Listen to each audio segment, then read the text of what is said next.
শুভ অপরাহ্ন। আজ বিশ্ব পরিবেশ দিবস। বাংলাদেশ স্থপতি ইনস্টিটিউটের পক্ষ থেকে বিশ্ব পরিবেশ দিবস উপলক্ষে আয়োজিত টেকসই উন্নয়নের লক্ষ্যমাত্রা ও স্থপতি শীর্ষক আজকের আয়োজনটিতে আপনাদের সবাইকে সাদর আমন্ত্রণ জানাচ্ছি।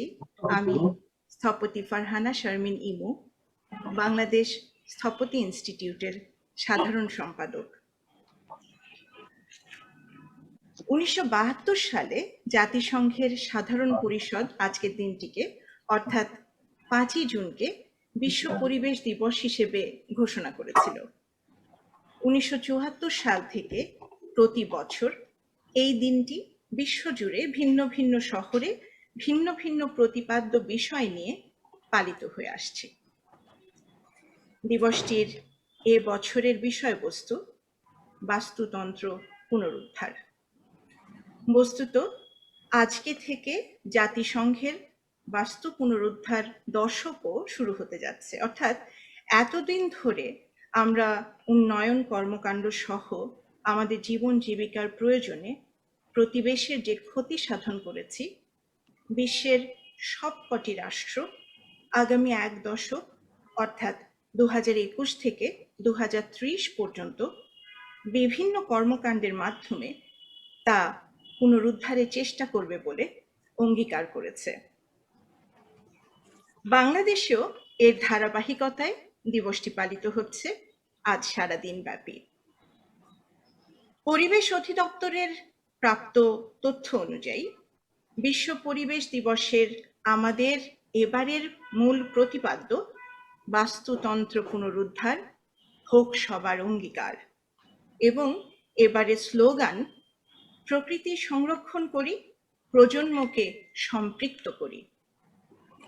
আমরা বাংলাদেশ স্থপতি ইনস্টিটিউট আমাদের সকল সদস্য স্থপতি সহ এই একই অঙ্গীকারে অঙ্গীকারাবদ্ধ হতে চাই আজ সাধারণ জনগণের কাছে। উপস্থিত যারা রয়েছেন, আমাদের এই অঙ্গীকারটিকে সামনে রেখেই আজকের এই বিশেষ আয়োজনে আমরা স্থপতি ইনস্টিটিউটের পক্ষ থেকে আমন্ত্রণ জানিয়েছি সাধারণ মানুষের প্রতিনিধি, গণপ্রজাতন্ত্রী বাংলাদেশ সরকারের স্থানীয় সরকার, পল্লী উন্নয়ন ও সমবায় মন্ত্রণালয়ের মাননীয় মন্ত্রী জনাব মোহাম্মদ তাজুল ইসলাম এমপিকে আমাদের এই অনুষ্ঠানের প্রধান অতিথি হিসেবে। মাননীয় মন্ত্রী টেকসই উন্নয়নের লক্ষ্যমাত্রা অর্জনে সরকারের উদ্যোগ এবং এই বিষয়ে স্থপতিদের সংশ্লিষ্টতার বিষয়ে পরামর্শ প্রদান করবেন বলে আমরা আশা করছি। আমাদের আজকের আয়োজনটি অলংকৃত করে আলোচক হিসেবে আমাদের মাঝে সংযুক্ত আছেন বিশিষ্ট শিক্ষাবিদ, সাহিত্যিক ও সমাজ সংস্কারক অধ্যাপক আব্দুল্লাহ আবু সাইদ। আজকের আয়োজনে স্থপতিদের মুখপাত্র হিসেবে মূল প্রবন্ধ পাঠ করবেন নগরবিদ ও বিশিষ্ট পরিবেশবাদী স্থপতি ইকবাল হাবিব। আমি অত্যন্ত দুঃখের সাথে জানাচ্ছি যে আজকের আয়োজনটিতে বাংলাদেশ স্থপতি ইনস্টিটিউটের সভাপতি স্থপতি মোবাশ্বের হোসেন তার চোখের একটি অস্ত্রোপচারের কারণে এই আয়োজনটিতে আজকে সংযুক্ত থাকতে পারেননি। তিনি আমার মাধ্যমে উপস্থিত সকলের কাছে, বিশেষ করে মাননীয় মন্ত্রী, আমাদের বিশেষ অতিথি আজকের আলোচক, আপনাদের দুজনের কাছে তিনি বিশেষভাবে দুঃখ প্রকাশ করেছেন। আপনাদেরকে বিশেষভাবে তিনি আপনাদেরকে ধন্যবাদ জানিয়েছেন আজকের আয়োজনটিতে উপস্থিত থাকবার জন্য। তিনি আরো বলেছেন আজকের অনুষ্ঠানে আপনারা যারা সবাই উপস্থিত আছেন তাদের সবাইকে স্থপতি ইনস্টিটিউটের পক্ষ থেকে সভাপতি মহোদয় ধন্যবাদ জানিয়েছেন। আজকে আমাদের মাঝখানে এই আয়োজনটির সমাপনী বক্তব্য উপস্থাপন করবার জন্য উপস্থিত রয়েছেন বাংলাদেশ স্থপতি ইনস্টিটিউটের সহসভাপতি আন্তর্জাতিক বিষয়াদি স্থপতি ইশতিয়াক জহির। আমি আপনাদের সকলকে, যারা উপস্থিত আছেন সকলকে আবারও ধন্যবাদ জানিয়ে আমাদের মূল বিষয়ে এখন চলে যেতে চাচ্ছি। প্রথমেই আমি আমন্ত্রণ জানাবো আমাদের আজকের আয়োজনের মূল প্রবন্ধ পাঠক, নগরবিদ ও বিশিষ্ট পরিবেশবাদী স্থপতি ইকবাল হাবিবকে। স্থপতি ইকবাল হাবিব, আপনি আপনার মূল প্রবন্ধটি পাঠ করবেন। বিশ্ব পরিবেশ দিবসের শুভেচ্ছা।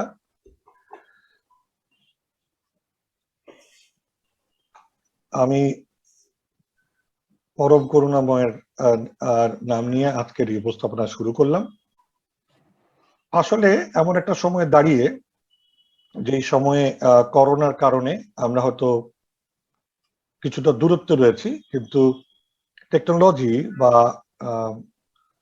বিকল্প ব্যবস্থায় আমরা আবারও পরস্পরের সাথে সুদৃঢ় হয়েছি। আজকের উপস্থাপনার মূল উদ্দেশ্য হচ্ছে আমাদের বাস্তুতন্ত্র পুনরুদ্ধারে বাংলাদেশের স্থপতিবৃন্দ গত কয়েক দশক ধরে যে কার্যক্রম করছেন তার একটা সিনপসিস, এসডিজি গোল বা টেকসই উন্নয়ন লক্ষ্যমাত্রার ভিত্তিতে আপনাদের সামনে উপস্থাপন করার ইচ্ছা রাখি। একটি দেশ গঠনে সবচেয়ে বেশি সাপনিক যে প্রফেশন বা পেশাকে অগ্রাধিকার দেওয়া হয় তার মধ্যে স্থাপত্য পেশা এবং স্থপতিটা অন্যতম।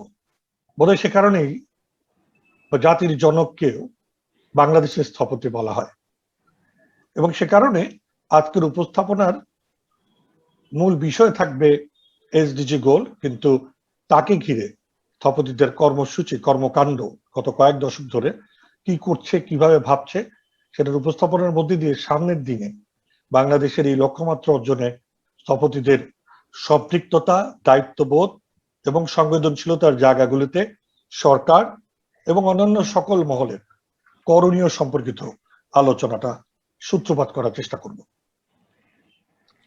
প্রথমে বলে রাখি, টেকসই উন্নয়নের এই লক্ষ্যমাত্রার 17টি গোল নির্ধারণ করেছে সারা বিশ্ব, এবং এই প্রত্যেকটা গোলেরই কতগুলো টার্গেট রয়েছে, যেগুলোর বিবেচনায় এই গোলগুলো কতটা অর্জিত হলো বা অর্জন করা গেল তার পরিমাপ করা হয়।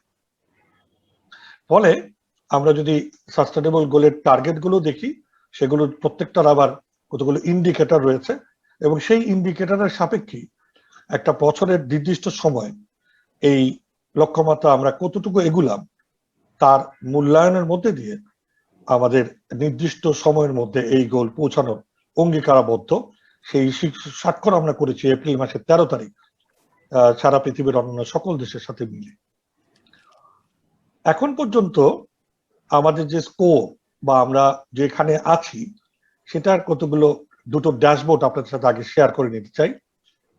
একটি হচ্ছে এই যে ইস্ট এবং সাউথ ইস্ট এশিয়ার দেশগুলো রয়েছে, সেখানে বাংলাদেশ আমার ডান দিকের যে রংগুলো দেখছেন, যে ক্রিটিক্যালি ইনসাফিসিয়েন্ট থেকে রোল মডেল পর্যন্ত কোথায় আছে সেটার একটা পরিস্থিতি এখানে দেওয়া আছে। যদিও এটি এখনই কিছুটা আগাম আভাস, কিন্তু আমি জানি যে আমাদের, আপনারা অনেকে জানেন, এমডিজি গোলের বেলাও আমরা কিন্তু শেষের দিকে তরতর করে উত্তরণ করে অর্জন করতে পেরেছিলাম। এক্ষেত্রে আমাদের সেই রকমের হওয়ার সম্ভাবনা রয়েছে বলে আমি বিশ্বাস করি। এখানটায় আপনি বাংলাদেশের স্কোর দেখবেন, এখন পর্যন্ত যে ট্রেন্ডটাও বোঝা যাবে কোন বিষয়ে কি। একটু যদি দুই একটা দেখাই, পভার্টির বেলায় আমাদের স্কোর এবং ডিরেকশন সাংঘাতিকভাবে অনেক উঁচু, এবং বলা হচ্ছে আমরা অন ট্র্যাকে রয়েছি।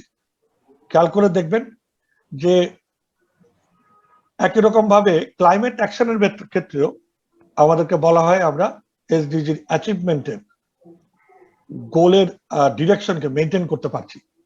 অল্প কয়েকটি ছাড়া, বিশেষ করে লাইফ অন ল্যান্ড এই রকমের 15তম গোল, এরকম কয়েকটা গোলের ক্ষেত্রেই কেবল আমরা কিছুটা ডিক্রিজিং বলে অভিহিত করা হচ্ছে। এই জায়গাগুলো যখনই আমরা দেখতে পাবা, তখন আমরা আরেকটা ছোট্ট গ্রাফ এই পরিষ্কার অবস্থাটাকে বোঝার চেষ্টা করতে পারি। সেখানে অ্যাভারেজ যে পারফরমেন্স আছে, সেই পারফরমেন্সের সাপেক্ষে আপনারা দেখবেন যে আমরা সবচেয়ে এগিয়ে আছি 1 নম্বর গোলে, নো প্রপার্টি, নো পভার্টি মানে একদম পভার্টি মুক্ত অর্থাৎ দারিদ্রতা মুক্তের লক্ষ্যে আমরা খুব দ্রুতই এগিয়ে চলেছি। একই রকম ভাবে ইনইকুয়ালিটির ক্ষেত্রেও, ইনইকুয়ালিটি মোচনের ক্ষেত্রেও আমাদের এখন পর্যন্ত অগ্রযাত্রা বেশ দীপ্যমান। ক্লাইমেট অ্যাকশনের বেলাও একই রকম, কিন্তু কিছু কিছু ক্ষেত্রে যেমন সাস্টেনেবল সিটি তৈরি করার ক্ষেত্রে, কমিউনিটি তৈরি করার ক্ষেত্রে এবং বিশেষভাবে ইন্ডাস্ট্রি, ইনোভেশন এবং ইনফ্রাস্ট্রাকচারের ক্ষেত্রে আমরা সাংঘাতিকভাবে দুর্বল হিসেবে এখনো চিহ্নিত হয়ে আছি। এরকম একটা অবস্থায় আমি এখন এক এক করে গোল ধরে ধরে আমাদের স্থপতিদের অবস্থান, চেষ্টা, প্রয়াস, উদ্যোগ এবং তাদের উদ্ভাবনী ক্ষমতার প্রদর্শন করার চেষ্টা করব। প্রথমে আসা যাক নো পভার্টি, যেটাতে আমরা অনেক এগিয়ে রয়েছি। এই কাজে বাংলাদেশের ইনস্টিটিউট অফ আর্কিটেক্টস আমাদের এসডিজি গোলকে যেভাবে দেখে বা আমরা আর্কিটেক্টরা যেভাবে দেখি, সেটা হচ্ছে architects can seek to build in way that help to eradicate poverty by designing low-cost housing and institutions and that are safe, healthy and resilient. So এই যে বিষয়গুলো, এই বিষয়ে আর্কিটেক্টরা তাদের কর্ম প্রয়াস চালিয়ে যাচ্ছে। প্রথম যে কাজটা উপস্থাপন করছে এটা হলো ডিসিপিয়ারিং ল্যান্ডস। গাইবান্ধাতে আর্কিটেক্ট জালাল আহমেদের করা একটা কাজ, রিভার ইরোশনে অর্থাৎ নদী ভাঙনে যারা মানুষ, তাদের জন্য এই প্রকল্পটি করা হয়েছে, যেখানে একজন স্থপতি প্রোগ্রাম প্রিপারেশন থেকে শুরু করে এই পুরো প্রক্রিয়ার সাথে জড়িত থেকে মানুষগুলোর জন্য এই কটি টার্গেট তারা ফুলফিল করার চেষ্টা করেছে: equal right to ownership, basic services, technology and economic resources, এবং এর ইন্ডিকেটরটা হলো access to basic services. Also 1.5 হিসেবে যেটা ছিল গোলের, এসডিজি গোলের target, build resilient to environmental and economic and social disaster. এই প্রকল্পটি সেই দিক থেকে বিশাল অর্জন। প্রকল্পটিতে পুরো প্রক্রিয়ায় জনসম্পৃক্ততা একটা অভূতপূর্ব দৃষ্টান্ত স্থাপন করেছে। প্রতিটি বাড়ি তৈরির ক্ষেত্রে স্থপতি এবং তার সহযোগীরা মানুষের সাথে, শিশুদের সাথে, নারীদের সাথে এবং অবশ্যই বাড়ির মালিকদের সাথে আলাপ আলোচনার মাধ্যমে এই ভবনগুলো বানানোর চেষ্টা করেন। এবং কমিউনিটি লেভেলে এই প্রকল্পটি অন্যান্য অনেক এই ধরনের দুর্গত মানুষের জন্য উদাহরণ হিসেবে একটা গ্রামীণ পটভূমিতে কি ধরনের সামাজিক জায়গা তৈরি করতে হয় সেগুলোরও অনেকগুলো উদাহরণ রয়েছে, হোক সেটি সম্মিলিত গরুর খামার অথবা মাল্টিপারপাস শেল্টার। দ্বিতীয় যে টার্গেট বা গোল, যে গোলের কয়েকটা টার্গেটের মাধ্যমে আর্কিটেক্টরা কাজ করছেন, তার নাম হচ্ছে জিরো হাঙ্গার। তার মানে এখানে আর্কিটেক্টদের করণীয় কি? Architect can through planning, landscape এবং and building design protect ecosystem and preserve areas for food production. কৃষি জমিকে আপনারা অনেকেই হয়তো জানেন, ক্রমক্ষিপ্ত কৃষি জমির এই আকালে আমাদের ঘুরে দাঁড়ানোর যে প্রক্রিয়া, সেই প্রক্রিয়া আমরা খুব একটা এগোতে পারছি না। প্রতি বছর 80,000 হেক্টর অকৃষি খাতে চলে যাচ্ছে জমি। 1% হারে এই যে জমির চলে যাওয়া, সেটা আমাদের বর্তমানে 0.44 হেক্টর প্রতি মানুষের জন্য এই পর্যন্ত বসত করার মতো জমি রেখেছে। মনে রাখতে হবে এই হেক্টর জমির মধ্যে 70% আবার জলাঞ্চল। এরকম অবস্থায় আর্কিটেক্টরা বেশ কিছু প্রকল্পের মধ্যে তাদের উদ্ভাবনী শক্তি প্রদর্শন করেছেন। জল জঙ্গলের কাব্য, পুবাইল গাজীপুরে 2013 সালে হওয়া এই প্রকল্পটি আর্কিটেক্ট খন্দকার হাসিবুল কবিরের করা। এই প্রকল্পে sustainable food production and resilient agricultural practice, সেটির বিষয়ে বিশেষ উদ্যোগ গ্রহণ করা হয়েছে। শুধু যে স্থাপত্য রচনা তা না, পুরো পটভূমিতে মানুষকে সম্পৃক্ত করে কিভাবে এই কাজটি করা যায় সেই জনসম্পৃক্ত উন্নয়ন নীতিমালাটাকে তৈরি করা হয়েছে। Double the productivity and income of small food producer, এবং এই প্রকল্পে আশেপাশের মানুষরা তাদের তৈরি করা খাবার দিয়ে এখানে যারা বেড়াতে যান বা ঘুরতে যান বা বিনোদনে যান তাদেরকে খাবার সরবরাহ করেন।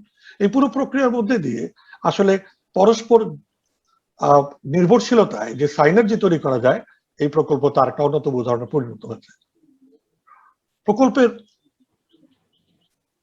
বিভিন্ন রকমের উদ্যোগের সাথে সাথে সোশিও কালচারাল ইন্টিগ্রেশন, অর্থাৎ আর্থসামাজিক কাঠামোর উন্নয়নের পাশাপাশি সামাজিক এবং সাংস্কৃতিক উন্নয়নের অংশগ্রহণের ক্ষেত্রেও অবদান রাখার চেষ্টা করেছে।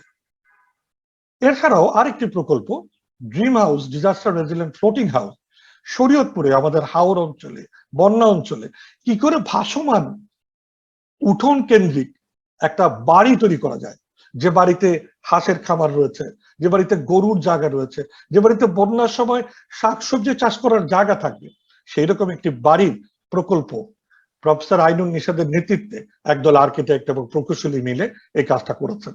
ইউনিভার্সাল অ্যাক্সেস আছে to safe and nutritious food and all forms of malnutrition, যাতে বন্যার সময় মানুষ স্বাস্থ্যগত কারণে, শিশুরা স্বাস্থ্যগত কারণে বিপজ্জনক অবস্থায় না যায়, এবং double the productivity and income of small scale producer and sustainable food production.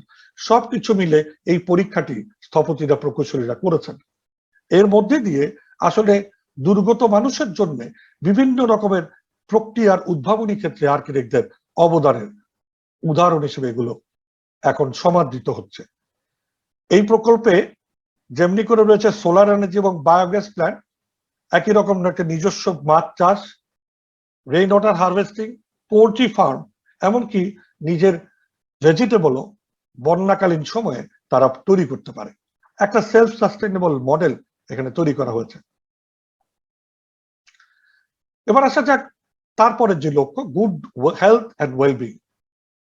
এখানে আর্কিটেক্টরা তাদের গোলটাকে এইভাবে করে মূল্যায়ন করে যে architect can design and plan so that exposure to communicable disease and pollution is reduced, daylight, good acoustics and air quality is provided and healthy level of activity promoted. তার মানে এই সমস্ত প্রকল্পের মধ্যে দিয়ে এই বিষয়গুলোকে বিশেষভাবে উদ্যোগী করা হয়েছে, বিশেষভাবে যত্ন নেওয়া হয়েছে। প্রথম প্রকল্পটি architect Kashef Mahmud Chowdhury, Urbana, friendship hospital, Satkhira. বাংলাদেশের বৌদ্ধ মঠের আদলে মাটিকে উপরে না তুলে বরং চারপাশে বাঁধ দিয়ে একটি সমতল তৈরি করে তার নিচে পুরো এই কাঠামোটাকে তৈরি করা হয়েছে, পুরো ছাদ জুড়ে সবুজ, পাশের রাস্তা এবং এই ছাদের একই রকম উচ্চতা। তার মানে এটি একটা উচ্চকৃত কোনো প্রকল্প না, কিন্তু এর মধ্যে আলো, বাতাস এবং শুধু তাই না, এর যে কর্মকাণ্ড, এর ভিতরে যে কর্মকাণ্ড, সেই কর্মকাণ্ডেও আর্কিটেক্ট এবং ক্লায়েন্ট তারা দুজনে মিলে এই এলাকার ট্রপিক্যাল ডিজিজের বিরুদ্ধে ফ্যামিলি প্ল্যানিং এর জন্য, জনস্বাস্থ্য রক্ষার জন্য বিভিন্ন প্রকল্পের ট্রেনিং এবং সেই মানুষগুলোকে সেবাটা প্রদান করা হয়। তার মানে এই যে পুরো প্রকল্পটি, এটি শুধু একটা ভবন তৈরি না, এটি একটি ভবনের সাথে স্বপ্ন তৈরি, সেই স্বপ্নের বাস্তবায়নের কাঠামো তৈরি। এবং সে কারণেই এই প্রকল্পটি এখন আন্তর্জাতিকভাবে পুরস্কার প্রাপ্ত আগা খান অ্যাওয়ার্ড পাওয়া একটি প্রকল্প। আগা খান অ্যাওয়ার্ড এখন পর্যন্ত সারা পৃথিবীতে প্রথম সারির সর্বোচ্চ পদকগুলির একটি। প্রকল্পটি একেবারে হিউম্যান স্কেলে গেলে এই নিচের ছবিগুলির মতো দেখা যায়, কিন্তু আকাশে উঠে গেলে পরে প্রকল্পটি অন্যান্য সকল ল্যান্ডস্কেপের সাথে, সকল নৈসর্গিকতার সাথে বিলীন হয়ে যায়। এবং এটাই হলো প্রকল্পের সবচেয়ে বড় অর্জন। উপর থেকে মাস্টার প্ল্যান দেখতে পাচ্ছেন, নিচে একেবারে বাংলাদেশের সবচেয়ে সহজলভ্য মেটেরিয়ালগুলি দিয়ে জলের ধারাকে এর মধ্যে অঙ্গীভূত করে, অন্তর্ভুক্ত করে একটি অন্যতম জনবান্ধব এবং জলবান্ধব পরিবেশ তৈরি করা হয়েছে। আরেকটি প্রকল্প Nasir Ferdous trust charity clinic, Mirzapur. Architect Mohammad Zakiul Islam এই প্রকল্পটা করেছেন। তার মানে এই সমস্ত প্রকল্পে লক্ষণীয় যে আর্কিটেক্টরা শুধুমাত্র স্থাপনা তৈরি করছে না, কাঠামো তৈরি করছে না, পরিসর তৈরি করছে না, বরং এর প্রোগ্রামটা, এর যে দায়িত্বশীল আচরণটা কি হবে, প্রোগ্রামটা কি হবে, এ দিয়ে কি কাজ হবে, সেই জায়গাগুলো তো তাদের অবদান রাখতে শুরু করেছে। এবং এখানেই আপনার এসডিজি ইন্ডিকেটরের ক্ষেত্রে দেখবো আমরা কমিউনিকেবল ডিজিজের বিরুদ্ধে এই প্রকল্পগুলো সামাজিক ওই সমস্ত দারিদ্র্যপীড়িত অথবা যারা মার্জিনাল পিপল রয়েছেন তাদের জন্য আর্কিটেক্টদের অংশগ্রহণের একটি প্রয়াস হিসেবে চিহ্নিত হয়েছে।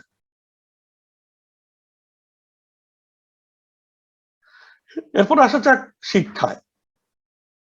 Architect can design education facilities that are affordable and inclusive. অত্যন্ত গুরুত্বপূর্ণ, অ্যাফোর্ডেবল হতে হবে, আবার অন্তর্ভুক্ত হতে হবে।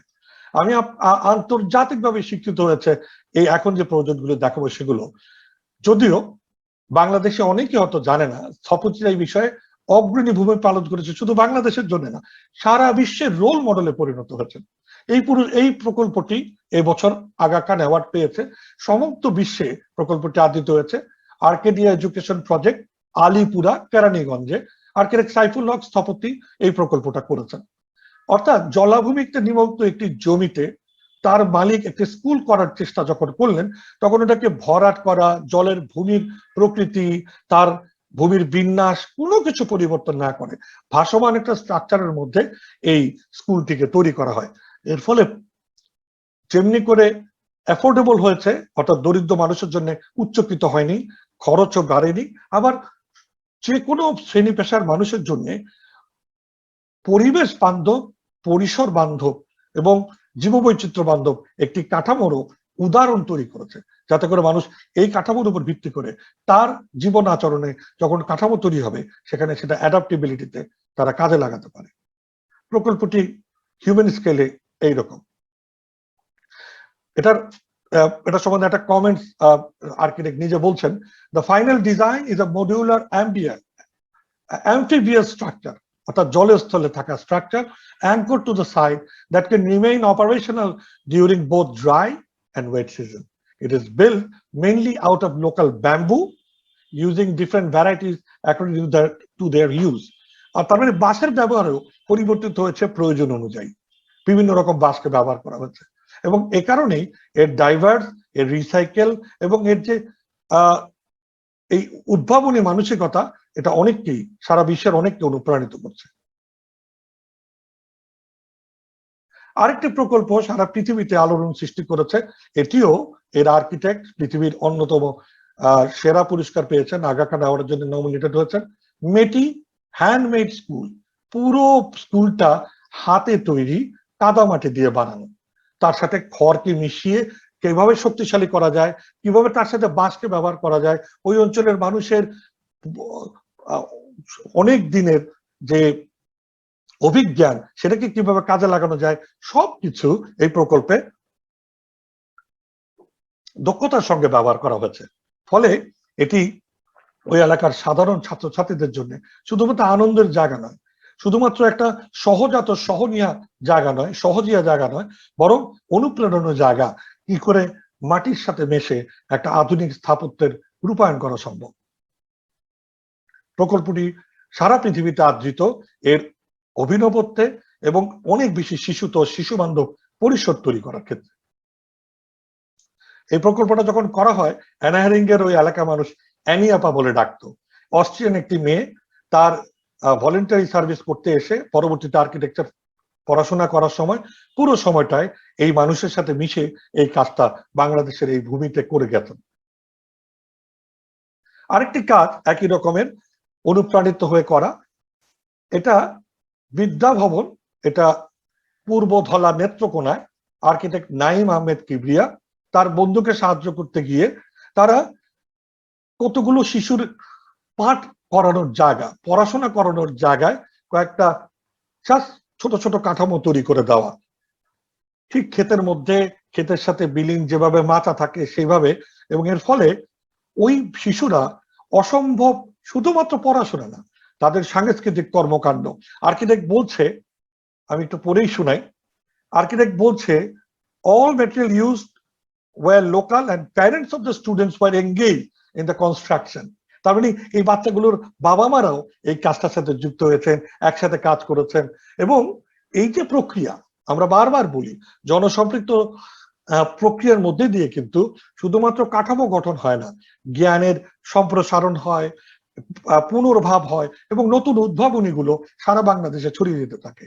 এবং এইভাবেই আর্কিটেক্টরা সারা বাংলাদেশ জুড়ে তাদের অন্বেষিত জ্ঞান ছড়িয়ে দেওয়ার চেষ্টা করছেন। এই প্রকল্পটি সারা পৃথিবীতে আদৃত হয়েছে শুধুমাত্র তার উদ্ভাবনীর কারণে। প্রকল্পটি সিএনএন এবং নিউ ইয়র্ক টাইমসে সাংঘাতিকভাবে প্রথম পাতায় আলোড়িত হয়েছিল, বিশেষ অনুষ্ঠান হয়েছে এই প্রকল্পটি নিয়ে। এটা হচ্ছে ফ্লোটিং স্কুল নর্থ ওয়েস্টার্ন বাংলাদেশের জন্য আর্কিটেক্ট মোহাম্মদ রেজওয়ান। আপনারা খেয়াল করলে নিশ্চয়ই দেখতে পাচ্ছেন যে পাঁচটি টার্গেট এই কোয়ালিটি এডুকেশনের ক্ষেত্রে যেটা এসডিজিতে ধরা আছে, তার প্রত্যেকটা এই প্রকল্পে হয়েছে। এই প্রকল্প সোলার এনার্জিতে চলে, ভিতরে কম্পিউটারে বাচ্চারা শেখে। বাচ্চাদেরকে হাওর অঞ্চলে বর্ষার সময় নৌকা দিয়ে আনতে হয়। ভাবনাটা ছিল এই, আচ্ছা যেটা দিয়ে আমরা আনবো সেই উপযানটাই হয়ে যাক না স্কুল, আর এনে অন্য কোথাও দেওয়ার চেয়ে ওই ঘুরতে ঘুরতে ঘুরতে ঘুরতে যে বাচ্চাটা প্রথম উঠলো সেই বাচ্চাটা যখন শেষে নামছে তখন কিন্তু ততক্ষণে সে তার ক্লাসের পড়াটা এই নৌকার মধ্যে করে ফেলতে পারে। এই প্রকল্পটি সে কারণেই উদ্ভাবনীর কারণে আপনারা দেখতে পাচ্ছেন নিচে কম্পিউটারের ক্লাস হচ্ছে, কখনো আবার বয়স্কদের শিক্ষা কেন্দ্র, হাইজিন শিক্ষা, নিউট্রিশন শিক্ষা, ওমেন্স রাইটের ব্যাপারে শিক্ষা। তার মানে এটা একটা কাইন্ড অফ সকল ধরনের সামাজিক কেন্দ্রে পরিণত হয়েছে, কিন্তু এটা পুরোটাই ভাসমান, কন্টিনিউয়াসলি সবসময় চলমান, এবং এই চলমানের মধ্যে দিয়ে প্রত্যেককে যার যার জায়গা থেকে উঠছে আবার অন্য জায়গায় নেমে যাচ্ছে। এই প্রক্রিয়ার এই ফ্লোটিং স্কুল সারা পৃথিবীতে শুধু আদৃত হয়েছে না, অনুকরণীয় দৃষ্টান্ত হিসেবে গ্রহণ করেছে, কিন্তু বাংলাদেশের আর্কিটেক্টরা এ বিষয়ে রোল মডেল হিসেবে স্বীকৃত হয়েছে। 5 নম্বর, জেন্ডার ইকুয়ালিটি। আর্কিটেক্ট এখানে কি করতে পারে? আর্কিটেক্টরা বলছেন architects can help to shape buildings, settlements, urban areas to include all persons regardless of their gender, and can work to promote gender equality in their design and construction industry. আমরা সাংঘাতিকভাবে গর্বিত যে আমাদের এই আর্কিটেক্ট খন্দকার হাসিবুল কবির এবং সোহাইলা ফারজানা তারা এরকম একটা প্রকল্প তৈরি করছেন যেখানে এটা দুটো টার্গেট, যে full participation in leadership and decision making এ সম্পূর্ণ সম্পৃক্ততা, এবং আরেকটা হচ্ছে equal right to economic resources, property ownership and financial সার্ভিসে এই প্রকল্পটা তারা করেছেন। এটা ঝিনাইদহতে ওই এলাকার মানুষ তাদের নিজেদের অর্থায়নে সামাজিক একটা সমন্বয়ের মধ্যে দিয়ে তাদের বাড়িগুলো গড়ে তুলেছেন। তারা ডিজাইন করেছেন, কাজ করেছেন। আর্কিটেক্ট এখানে শুধু শেপার হিসেবে কাজ করেছে, আর্কিটেক্ট শুধু ভিশনারি ম্যান হিসেবে কাজ করেছে, এবং এই প্রক্রিয়ার মধ্যে দিয়ে তারা শুধু তাদের উন্নয়ন করেননি, তারা এবং লিডারশিপ নিচ্ছেন তাদের পাশের মহল্লায়, তাছাড়া পাশের মহল্লা থেকে পাশের জেলায়, পাশের থানায়। তার মানে এটা একটা রিপল এফেক্ট তৈরি করেছেন, এবং হয়তো একদিন এই গড়িয়ে গড়িয়ে যাওয়া বরফ কণাটি হিমবাহতে পরিণত হতে পারে। The women of this community gathered around to create a map of the neighborhood. নিজের নেইবারহুডকে তারা পরিচালনা নকশা করেছেন with technical guidance from the community architects. They visualized the shape, the size, the plot and its relations with them, and were able to imagine what the dream homes would look like. Some wanted a flat roof, other may be different. So এই যে বিষয়গুলো, এগুলো আমাদেরকে নতুন প্রভাতের সূচনার আশা জাগা নিয়ে মনে করি। আরেকটি প্রকল্প বেশ অনেকদিন আগের করা, 1994-এ আমাদের অগ্রজ আর্কিটেকচারাল ফার্ম ডায়াগ্রাম আর্কিটেক্ট তারা করেছিলেন বাঁচতে শেখা বলে একটা প্রকল্প। এই প্রকল্পটার শুরুটা খুব ইন্টারেস্টিং। খুশি কবিরের বাঁচতে শেখা, মহিলাদেরকে এম্পাওয়ার করা, তাদের মাধ্যমে যে একটা প্রকল্পের উদ্ভাবনী শক্তিতে একটা নতুনত্ব তৈরি করা যায় এবং তারা সেই এম্পাওয়ার্ড হতে পারে। তারাই কৃষিকাজের নেতৃত্ব দিচ্ছেন, মৎস্য চাষের নেতৃত্ব দিচ্ছেন, সেলাই শিল্পের নেতৃত্ব দিচ্ছেন, এবং এই গঠনেও তারা অংশগ্রহণ করেছেন। প্রকল্পটি বিশেষভাবে আদৃত বাংলাদেশে এবং বিদেশে। আরেকটি প্রকল্প খুবই খুবই ইন্টারেস্টিং, আমাদের রোহিঙ্গারা এসে আমাদের ঘাড়ে পড়েছে। আমাদের মাননীয় প্রধান উদাত্ত আহ্বানে বললেন যে এই মানুষগুলোকে আমি 1971 সালে যেভাবে আশ্রয় পেয়েছিলাম সেভাবে আশ্রয় দেব। তার এই সিদ্ধান্ত ভূয়সী প্রশংসিত হয়েছে সারা বিশ্বে। সেই জায়গায় আর্কিটেক্টরা দৌড়ে গেছেন তাদের জ্ঞান দিয়ে কিছু করা যায় কিনা, এবং নিগৃহীত নিপীড়িত যে নারীরা এই রোহিঙ্গাদের সাথে এসছেন তাদের জন্য আর্কিটেক্ট সাদ বিন মুস্তাফা রিজভি হাসান একটা হিউম্যানিয়ান ক্রাইসিস ম্যানেজমেন্ট প্রোগ্রামের অধীনে মাল্টিপারপাস ওমেন সেন্টার তৈরি করেছেন। তার মানে আর্কিটেক্টরা যদি ধনীদের বাড়ি বানাবে তা নয়, যে কোনো ক্রাইসিসে সে তার জ্ঞান অভিজ্ঞান নিয়ে হাজির হয়েছে, তৈরি করেছে এরকম কিছু জায়গা, কিছু স্থান যেখানে টর্মেন্টেড এই মহিলারা তাদের নিজস্বতায় আবার নতুন করে বাঁচার স্বপ্ন দেখতে পারে, দৃঢ়তা তৈরি করতে পারে। এবং সামান্য সব ম্যাটেরিয়াল দিয়ে স্বল্প খরচে আমাদের অত্যন্ত ডেন্সলি পপুলেটেড রোহিঙ্গাদের জন্য এই কাজটা করা হয়েছে। আর্কিটেক্ট বলছেন the safe space contains a livelihood training room, a large multi-purpose room, office for staff, a breastfeeding room, two confidential room for the legal and psychosocial counseling, an extra room for provision of paramedic support, এবং এই পুরো জায়গাটা তারা হাতে কলমে তাদের সাথে করে নিয়ে কাজ করার জন্য এটা তাদের সেফ স্পেস বা তাদের জন্য সেফ পরিসর, একটা সুস্থ স্বাভাবিক জীবনের পরিসরের স্বপ্নের কেন্দ্রে পরিণত হয়েছে। ক্লিন ওয়াটার এবং স্যানিটেশন, এই যে গোল, সেখানেও আর্কিটেক্টরা ক্রমাগত কাজ করে চলেছেন। এখানে আর্কিটেক্টরা তারা গোল হিসেবে এটাকে বিশ্লেষণ করেন এভাবে: architect can design and plan to avoid West, water West or excessive runoff, and to reduce the encroachment of salt water on fresh water, aquifers and bodies. তার মানে এই যে জলের দেশের জল নিয়ে জলবান্ধব পরিসর তৈরি করা, সেটাও আর্কিটেক্টরা দায়িত্বশীল আচরণের মধ্যে দিয়ে কাজ করছেন। একটি প্রকল্পের কথা প্রথমে বলে রাখছি, ধানমন্ডি লেক এবং লেকসাইড এরিয়া ডেভেলপমেন্ট 2000 সালে করা ভিত্তি স্থাপত্যবিদের একটি প্রকল্প। এর অনুসরণে, অনুকরণে এবং অনুপ্রেরণায় আর অসংখ্য প্রজেক্ট সারা বাংলাদেশ ব্যাপী হচ্ছে। ওয়াটার ওয়াইজ সিটি ঝিনাইদহ, এই প্রকল্পের মধ্যে দিয়ে আর্কিটেক্ট মাহমুদ আলম যে ওয়েস্ট ওয়াটার তৈরি হয় সেটাকে কি করে একটা কমিউনিটির একটা ওয়াটার লাইফ লাইন হিসেবে কনভার্ট করা যায়, ময়লা পানিটাকেও যে জলজ উদ্ভিদ দিয়ে ধারণ করে তাকে অন্যান্য বিনোদনের কেন্দ্র, রিক্রিয়েশনাল কেন্দ্রে পরিণত করা যায়, তারা ছোটখাটো চর্চা করেছেন। তার মানে ছোট থেকে বড়, বড় থেকে মাঝারি বিভিন্ন প্রক্রিয়ায় স্থপতিরা নিয়োজিত রয়েছেন। আমাদের সামাজিক বুননের মধ্যে এই সমস্ত বিষয়গুলোকে একটা অন্তর্ভুক্তিতায় নতুন কোন উদ্ভাবনী শক্তিতে এই জলের বাংলাদেশকে ফেরত আনার, জলকে উচ্ছিষ্ট নয় বরং জলকে তার প্রাণের কেন্দ্রে বানানো। এবং এই প্রকল্পটি সে কারণে পৃথিবীর বিভিন্ন জায়গায় অনুপ্রেরণার প্রকল্প হিসেবে পরিণত হয়েছে। মাননীয় মন্ত্রী এবং শ্রদ্ধেয় স্যার এবং যারা শুনছেন, আর্কিটেক্টরা গাউসিয়া মার্কেটে নারীরা টয়লেটে যেতে পারে না, এখানে তার কি করার আছে? আর্কিটেক্ট তো বসে থাকেনি। ভূমিজ টয়লেট বলে একটি সংস্থা, ভূমিজ কয়েকজন আর্কিটেক্ট মিলে সেই সিদ্ধান্ত নিল 2017 সালে যে তারা যে কোনো মূল্যে এটির জন্য একটি অত্যন্ত স্বাস্থ্যকর, নান্দনিক এবং পরিবেশ বান্ধব টয়লেট কনভার্ট করা যায় একই জায়গা, শুধুমাত্র তাদের হাতের ছোঁয়ায়। এবং এখন এটা সারা ঢাকা শহর এবং অন্যান্য শহরগুলোতে প্রপাগেট হতে শুরু করেছে। অসংখ্য আর্কিটেক্ট প্রকৌশলীরা এই কাজের মধ্যে দিয়ে মানুষের অত্যন্ত গুরুত্বপূর্ণ জনস্বাস্থ্যের বিষয়টিকে সামনে তুলে এনেছেন এবং এটাকে একটা বিষময়, অপাঙ্ক্তেয়, নোংরা জায়গায় পরিণত না করে এটাকে গ্রহণযোগ্য সুস্বাস্থ্যের প্রতীক হিসেবে তৈরি করার চেষ্টা করছেন। আমার প্রতিবেশী দেশের এখনো 40% মানুষ যখন বনে বাজারে গিয়ে এই কাজ করে, সেখানে এই ধরনের উদ্ভাবনী শক্তির মধ্যে দিয়ে বাংলাদেশকে অত্যন্ত উন্নত আচরণের বাংলাদেশ বানানোর চেষ্টায় আর্কিটেক্টদের ভূমিকা অবশ্যই প্রশংসনীয়। এবং আজকে কল্যাণপুরে তারা এরকম একটা ওয়াশ সেন্টার তৈরি করেছে, যেটা অনেক ওই এলাকার সাধারণ মানুষ আনন্দের সঙ্গে ব্যবহার করতে যায়। অ্যাফোর্ডেবল অ্যান্ড ক্লিন এনার্জি, আর্কিটেক্টরা যে শুধুমাত্র পরিসর তৈরি করে তা না, ক্লিন এনার্জি এবং তাকে অ্যাফোর্ডেবল করার কিন্তু তাদের অগ্রণী ভূমিকা রয়েছে। এবং আর্কিটেক্টরা ডিফাইন করছে এই গোলটাকে এইভাবে যে architect can design and plan building and settlement to reduce energy use and produce renewable energy where feasible and adapted to geographic, climatic and cultural conditions.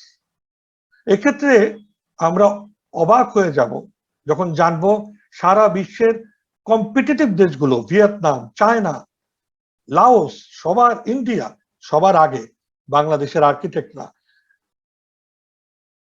এই লিড অ্যাক্রিডিটেটেড হাইয়েস্ট প্লাটিনামের অনেকগুলো প্রকল্প তৈরি করেছে।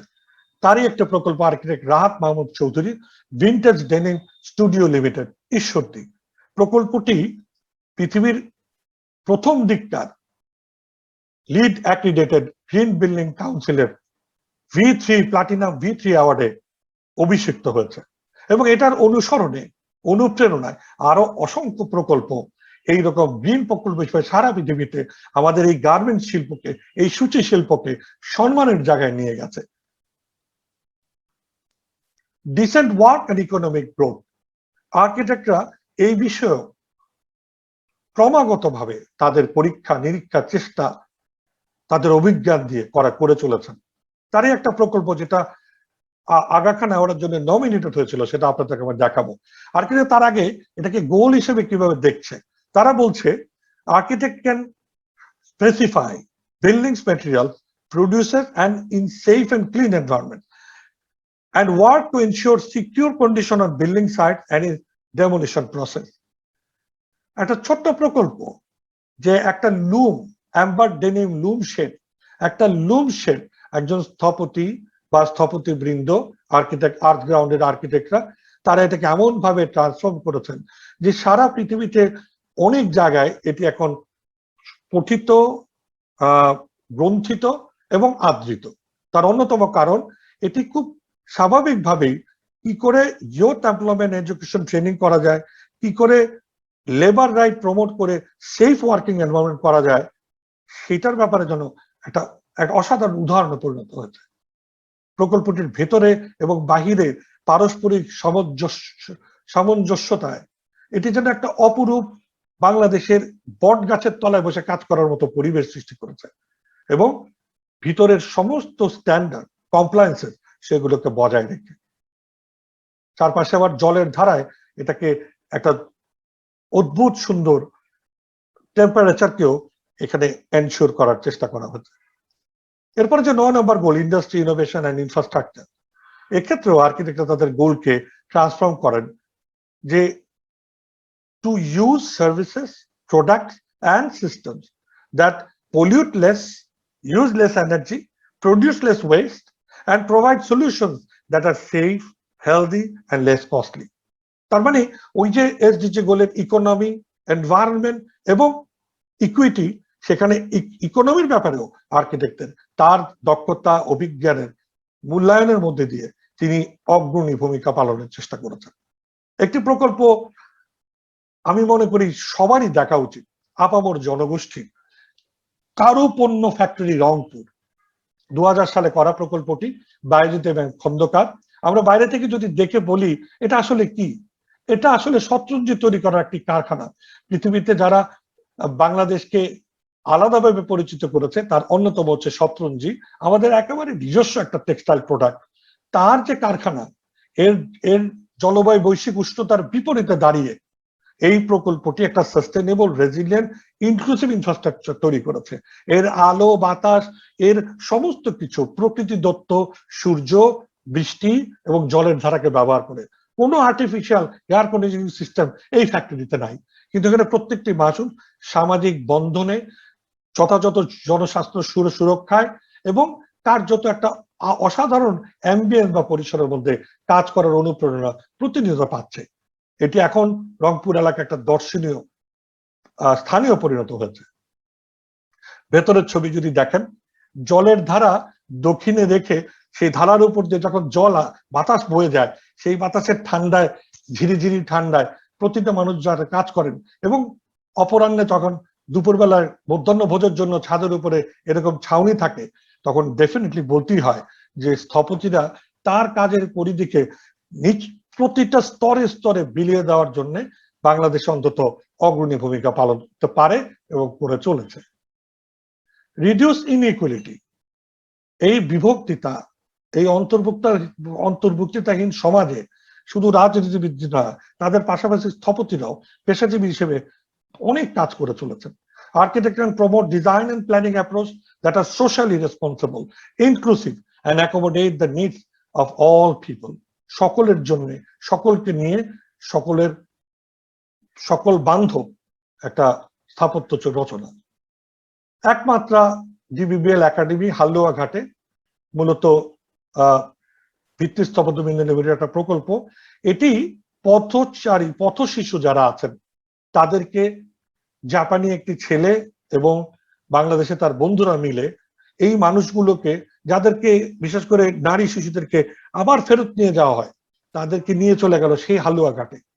প্রকল্পটির স্বপ্ন বুনন থেকে শুরু করে অর্থ সংগ্রহ থেকে শুরু করে পুরো প্রকল্পের তৈরির প্রতিটা স্তরে স্থপতিরা যুক্ত থেকে তাদের সামাজিক দায়িত্ব পালনের চেষ্টা করেছে।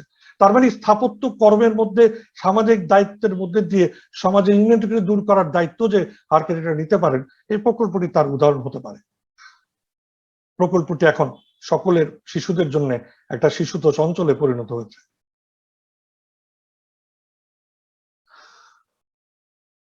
প্রকল্পটি এবছরই architect of the year award পেয়েছে ভারতে সার কান্ট্রির জন্য।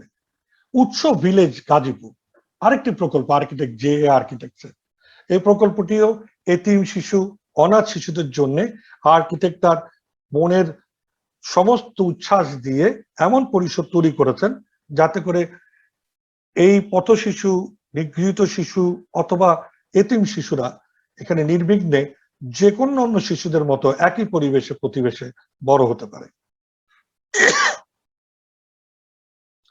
শুধু কি স্কুল তৈরি করা অথবা তাদের ট্রেনিং সেন্টার তৈরি করা তা না, একটা ছোট্ট জায়গায় মধ্যবিত্ত নিম্ন মধ্যবিত্ত মানুষের একটি জায়গায় আর্কিটেক্ট পাড়া বলে খুব ইয়াং বেশ কিছু আর্কিটেক্ট একসাথে মিলে এরকম একটা কাঠামো তৈরি করলেন। বাঁশ দিয়ে তৈরি করা এই কাঠামোটি মূলত একটা experimental platform for under privilege children.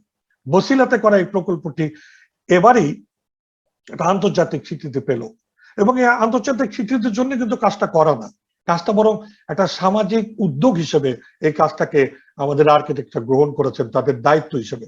এটা এনশোর করেছে ইকুয়াল অপরচুনিটি, ডিসক্রিমিনেশনের বিরুদ্ধে একটা প্রতিবাদী ভূমিকা বা প্রতিবাদী কাঠামো হিসেবে দাঁড়িয়ে আছে।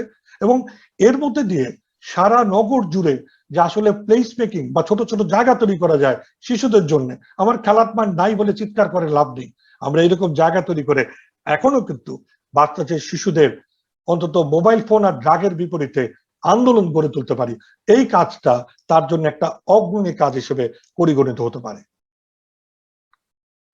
শিশুদের ওই হাসি মুখটি আমি মনে করি প্রত্যেকটা আর্কিটেক্ট, প্রত্যেকটা রাজনীতিবিদ, প্রত্যেকটা বাংলাদেশি ভালোবাসে যারা, বাংলাদেশের মানুষকে যারা ভালোবাসে তাদের জন্য অনুপ্রেরণার উৎস হতে পারে।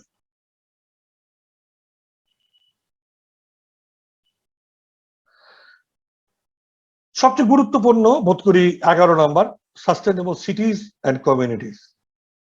এ ব্যাপারে অসংখ্য প্রকল্প, অসংখ্য আর্কিটেক্টরা কাজ করেছেন, এবং আর্কিটেক্টরা যেভাবে এটাকে দেখেন সেটা হচ্ছে architects can promote measures that help to make সিটিজ more inclusive, safer, resilient, and adaptive to anticipated climate change, with special attention to vulnerable segment of the society. এটা আর্কিটেক্টরা এই দায়িত্ব, সংবেদনশীল এবং দায়িত্বশীল একটা কর্মকাণ্ডের মধ্যে দিয়ে ক্রমাগত এই কাজ করে যাচ্ছেন। একই রকম ভাবে ঝিনাইদহের কাজটি আর্কিটেক্ট খন্দকার হাসিবুল কবির এবং ফারজানার করা, সেই কাজটিতে নারীরা যেভাবে যুক্ত হয়ে তাদের বাড়ি বানিয়েছেন, এই কার্যক্রম ইউএনডিপি কে বিশাল প্রকল্প তৈরি করতে সাহায্য করেছে। সরকার প্ল্যানিং কমিশনে এই বিশাল প্রকল্প অনুমোদন শুধু দেন নাই, তারা এবছরও বাজেটে ঘোষণা করেছেন এই প্রকল্পের অনুকরণে সারা বাংলাদেশে অজস্র এই ধরনের প্রকল্প, যেখানে জনসম্পৃক্ততার মধ্যে দিয়ে উপর থেকে চাপিয়ে দিয়ে নয়, ভবন তৈরি করা। আমি যে অনেক কিছু বুঝে একটা ঘর বানিয়ে দিয়ে বললাম ঘরে ফেরো তুমি, সেই ঘর তার নাও মনে হতে পারে, কিন্তু এই অংশগ্রহণমূলক কর্মকাণ্ডের মধ্যে দিয়ে যে প্রকল্প, এই ধারণা আর্কিটেক্টরা সবার মধ্যে প্রপাগেট করতে পেরেছে। এর জন্য সরকারের নিজস্ব HBRI সংস্থা রয়েছে, তারাও কিন্তু ইকো হাউজিং রিসার্চ প্রজেক্ট করে এই বিষয়ে জ্ঞান নির্ভর, বিজ্ঞান নির্ভর কার্যক্রমে উৎসাহ প্রদান করছে। আর্কিটেক্ট নাফিজ রহমানের এইরকম একটা কাজ এখানে উপস্থাপন করা হলো, যেখানে এক্সপেরিমেন্ট গুলো মেটেরিয়াল ভিত্তিক এক্সপেরিয়েন্স, সাস্টেনেবিলিটি ভিত্তিক এক্সপেরিয়েন্স তারা করে চলেছেন। হাসিবুল কবিরের ওই প্রকল্পের উৎসাহ উদ্দীপনায় affordable housing UNDP national urban property reduction প্রোগ্রামের অধীনে 2016-2021 পর্যন্ত অনেকগুলো প্রকল্প নেওয়ার চেষ্টা করেছে। এই প্রকল্পটি 35টা শহরে 2টো ফেজে এই প্রকল্পটি করার চেষ্টা করা হবে। এর ফোকাস হচ্ছে urban poor community, reduce vulnerability, create pro people policy making environment in national level, এবং একই সঙ্গে এটি সকল ধরনের সাস্টেনেবল স্ট্র্যাটেজি ধারণ করে মাননীয় প্রধানমন্ত্রীর নির্দেশে প্রথমে যারা পরিচ্ছন্নতা করবে তাদের মাধ্যমে বাস্তবায়নের প্রক্রিয়া চলছে। এরপরে প্রকল্পটি integrated development of Hatirjheel area, এটিও এই পার্টিকুলার গোলের অ্যাফোর্ডেবল অ্যান্ড সাস্টেনেবল ট্রান্সপোর্ট সিস্টেমের একটি প্রকল্প। এই প্রকল্পের মধ্যে দিয়ে ঢাকার ঐতিহ্য অর্থাৎ নগরীর মধ্যে দিয়ে নৌ চলাচল, নৌ যুক্ততা বা ট্রান্সপোর্টেশন মডালিটি হিসেবে ওয়াটারওয়েজকে ফেরত আনার একটা প্রক্রিয়া চালু হয়েছে। এটা একই সঙ্গে ওপেন স্পেস এবং সেফ স্পেস ইন সিটিজের যে ইন্ডিকেটর রয়েছে সেক্ষেত্রেও এই প্রকল্পটি তার দায়িত্ব পালন করে চলেছে। প্রকল্পটি আপনারা সকলেই জানেন এরকম একটা পরিস্থিতি থেকে ট্রান্সফর্ম করা হয়েছে। এই প্রকল্পে হাতিরঝিল প্রকল্প শেষ হতে না হতেই নারায়ণগঞ্জের মেয়র আইভি আপার অনুরোধে ওইখানেও আরেকটি প্রকল্প তৈরি করা হয়। এটি মূলত ধলেশ্বরীর সাথে শীতলক্ষার সংযোগ, বাবুরাইল খাল, এবং এই প্রকল্পেও প্রয়োজনীয় জায়গা যেমন জিমখানা এলাকা, রেলওয়ের এলাকা এগুলিকে উদ্ধার করে এর মধ্যে বিভিন্ন রকমের অবৈধ ব্যবসা বাণিজ্যকে সরিয়ে পুঁজি বিকাশ কেন্দ্রের বদলে স্বাস্থ্য এবং সাংস্কৃতিক বিকাশ কেন্দ্রে পরিণত করার চেষ্টা করা হয়েছে। এখানেও ইন্ডিকেটর গুলো সাংঘাতিকভাবে সাকসেসফুল বলে আমরা মনে করি, এবং আজকে এই জায়গাটি নারায়ণগঞ্জের প্রাণ কেন্দ্রে পরিণত হতে শুরু করেছে। রেসপন্সিবল কনজাম্পশন এন্ড প্রোডাকশন আর্কিটেক্টরা 12 নম্বর গোলের ক্ষেত্রেও তাদের যে গোল সেটাকে তারা এইভাবে দেখে যে two seek to design for durability and for sustainable life cycle in building components and materials, favoring recycled materials wherever possible. এখানেও আর্কিটেক্ট অ্যানা হেরিঙ্গার দেশি ট্রেনিং সেন্টারের মাধ্যমে সেলফ সাফিসিয়েন্ট এন্ড অ্যাপ্রোপ্রিয়েটনেস এর বিভিন্ন রকম পরীক্ষার কার্যক্রম শুরু করেছেন। বাংলাদেশের অসংখ্য নতুন আর্কিটেক্টরা তাদের নব যৌবনের উৎপ্রেরণায় এবং উদ্দীপনায় এই নতুন নতুন ম্যাটেরিয়াল নিয়ে এখন সারা বাংলাদেশে এক ধরনের বিপ্লব ঘটিয়ে চলেছেন তাদের নতুন মাত্রার কাজগুলো দিয়ে। একই রকম ভাবে পানি কমিউনিটি সেন্টারেও আর্কিটেক্ট শিলডার স্কলতে আর্কিটেক্ট তারাও এ ধরনের কর্মকাণ্ড করেছেন। তারই ধারাবাহিকতায় মেরিনা তাবাস্তুম আন্তর্জাতিকভাবে এই ধরনের ট্রেনিং এর মধ্যে দিয়ে সাস্টেনেবল কমিউনিটি এবং ম্যাটেরিয়ালের ক্ষেত্রে তার উদ্ভাবনী কার্যক্রমের জ্ঞানের প্রসারের ক্ষেত্রে পৃথিবীতে রোল মডেল আর্কিটেক্ট হিসেবে পরিগণিত হয়েছে। মেরিনা তাবাস্তুম আগা খান অ্যাওয়ার্ডেও ইতিমধ্যে তার মুর্শিদ প্রকল্পের জন্য সিক্ত হয়েছেন। ক্লাইমেট অ্যাকশন 13 নম্বর গোল। এই গোলের ক্ষেত্রে আর্কিটেক্টরা তারা মনে করছেন that architect can take action to reduce or eliminate the climate changing emissions associated with the construction and operation of the building they design and make their designs adaptive to anticipated change in climate. Cyclone resilient affordable prototype তৈরি করেছেন সাতক্ষীরার বাগেরহাটের যে architect. তার মানে শুধু জলবায়ু বৈশ্বিক উষ্ণতার ক্ষেত্রে আর্কিটেক্টের রিসিভিং এন্ডে থাকা না, বরং ফ্রন্ট লাইনে গিয়ে এই ধরনের ক্ষেত্রে ওই মানুষগুলোকে তাদের কাঠামোগত শক্তিশালীকরণের মধ্যে দিয়ে তাদের সাথে পাশে থেকে বিভিন্ন বাস্তু উন্নয়নেও তারা কাজ করে চলেছেন। আর্কিটেক্ট কাশেমে মাহমুদের এই সাইক্লোন শেল্টারটি, কুয়াকাটার এই সাইক্লোন শেল্টারটিও সেরকম একটি উদাহরণ বটে। লাইফ বিলো ওয়াটার, তার মানে শুধুমাত্র স্থলে নয়, জলের তলে যে জীবন, সেই জীবনের ক্ষেত্রেও স্থপতিরা বসে নেই। তারা এক্ষেত্রেও settlements in coastal region, fragile aquatic ecosystem এবং একই সঙ্গে reduce harmful effect of waste and polluted water, এটা নিয়ে অসংখ্য কাজ করে চলেছেন। মাকসুদ সিনহার বর্জ্য ব্যবস্থাপনা নিয়ে সারা পৃথিবীতে অগ্রণী ভূমিকা পালন করার পাশাপাশি আর্কিটেক্টরা এ ধরনের প্রকল্পে বর্জ্য ব্যবস্থা নিয়ে কি করা যায় সেই কাজে এই মুহূর্তে লিপ্ত। বিভিন্ন উদ্ভাবনী চিন্তায় সোলার অ্যাকোয়াটিক ট্রিটমেন্ট প্ল্যান্ট থেকে শুরু করে বর্জ্য ব্যবস্থাপনার STS ডিজাইন করা থেকে শুরু করে বিভিন্ন রকম প্রকল্পে আর্কিটেক্টরা কাজ করে চলেছেন, এবং এই প্রকল্পগুলো স্থানীয় সরকার, সিটি কর্পোরেশন এবং অন্যান্যদেরকে উৎসাহিত করছে বিভিন্ন বিকল্প পন্থায়, পরিবেশ বান্ধবতায় এই ওয়েস্ট ওয়াটারকে, পানির নিচের জীবনকে সুস্থকর করার প্রক্রিয়াতে অংশগ্রহণ করা। সোলার অ্যাকোয়াটিক ট্রিটমেন্ট প্ল্যান্টের মতো অত্যাধুনিক পরিবেশ বান্ধব প্রক্রিয়াও আর্কিটেক্টরা এই মুহূর্তে বিভিন্ন স্তরে উপস্থাপন করে চলেছেন। এবং একটা ছোট্ট প্রজেক্টের উদাহরণ দিলে বোঝা যাবে কোন লেভেলে আর্কিটেক্টরা এক্ষেত্রেও কাজ করছেন। কালাম ছড়া ওয়াকওয়ে ট্রেইল ডিজাইন করেছেন কক্সবাজারে আর্কিটেক্ট MA হাসান মুন্না এবং আর্কিটেক্ট মোহাম্মদ আইনুল ইসলাম। তারা ওই এজ পয়েন্টে যারা একদম ভালনারেবল পিপল তাদের জন্য একটি কোস্টাল ইকোসিস্টেমের উপর বেস করে একটা ওয়াকওয়ে তৈরি করার চেষ্টা করেছেন কক্সবাজারে, এবং এর ফলে ওই যে ওয়াটার ফ্রন্টটা রয়েছে সেটা যেন কার্যত একটি পরিবেশ বান্ধব সামাজিক কেন্দ্রে পরিণত হতে পারে, সেই কাজের একটি উদাহরণ হিসেবে তাদের অংশগ্রহণ এই মুহূর্তে সাংঘাতিকভাবে আদৃত। তার মানে বিভিন্ন স্তরে স্থপতিরা তাদের উদ্ভাবনী নিয়ে জনগণের পাশে দাঁড়াচ্ছেন, সরকারের পাশে দাঁড়াচ্ছেন, বিভিন্ন সংগঠনের পাশে দাঁড়াচ্ছেন। এবার আসা যাক life on land. Architects can help promote urban development that minimize sprawl, so reduce threats to biodiversity and its habitats.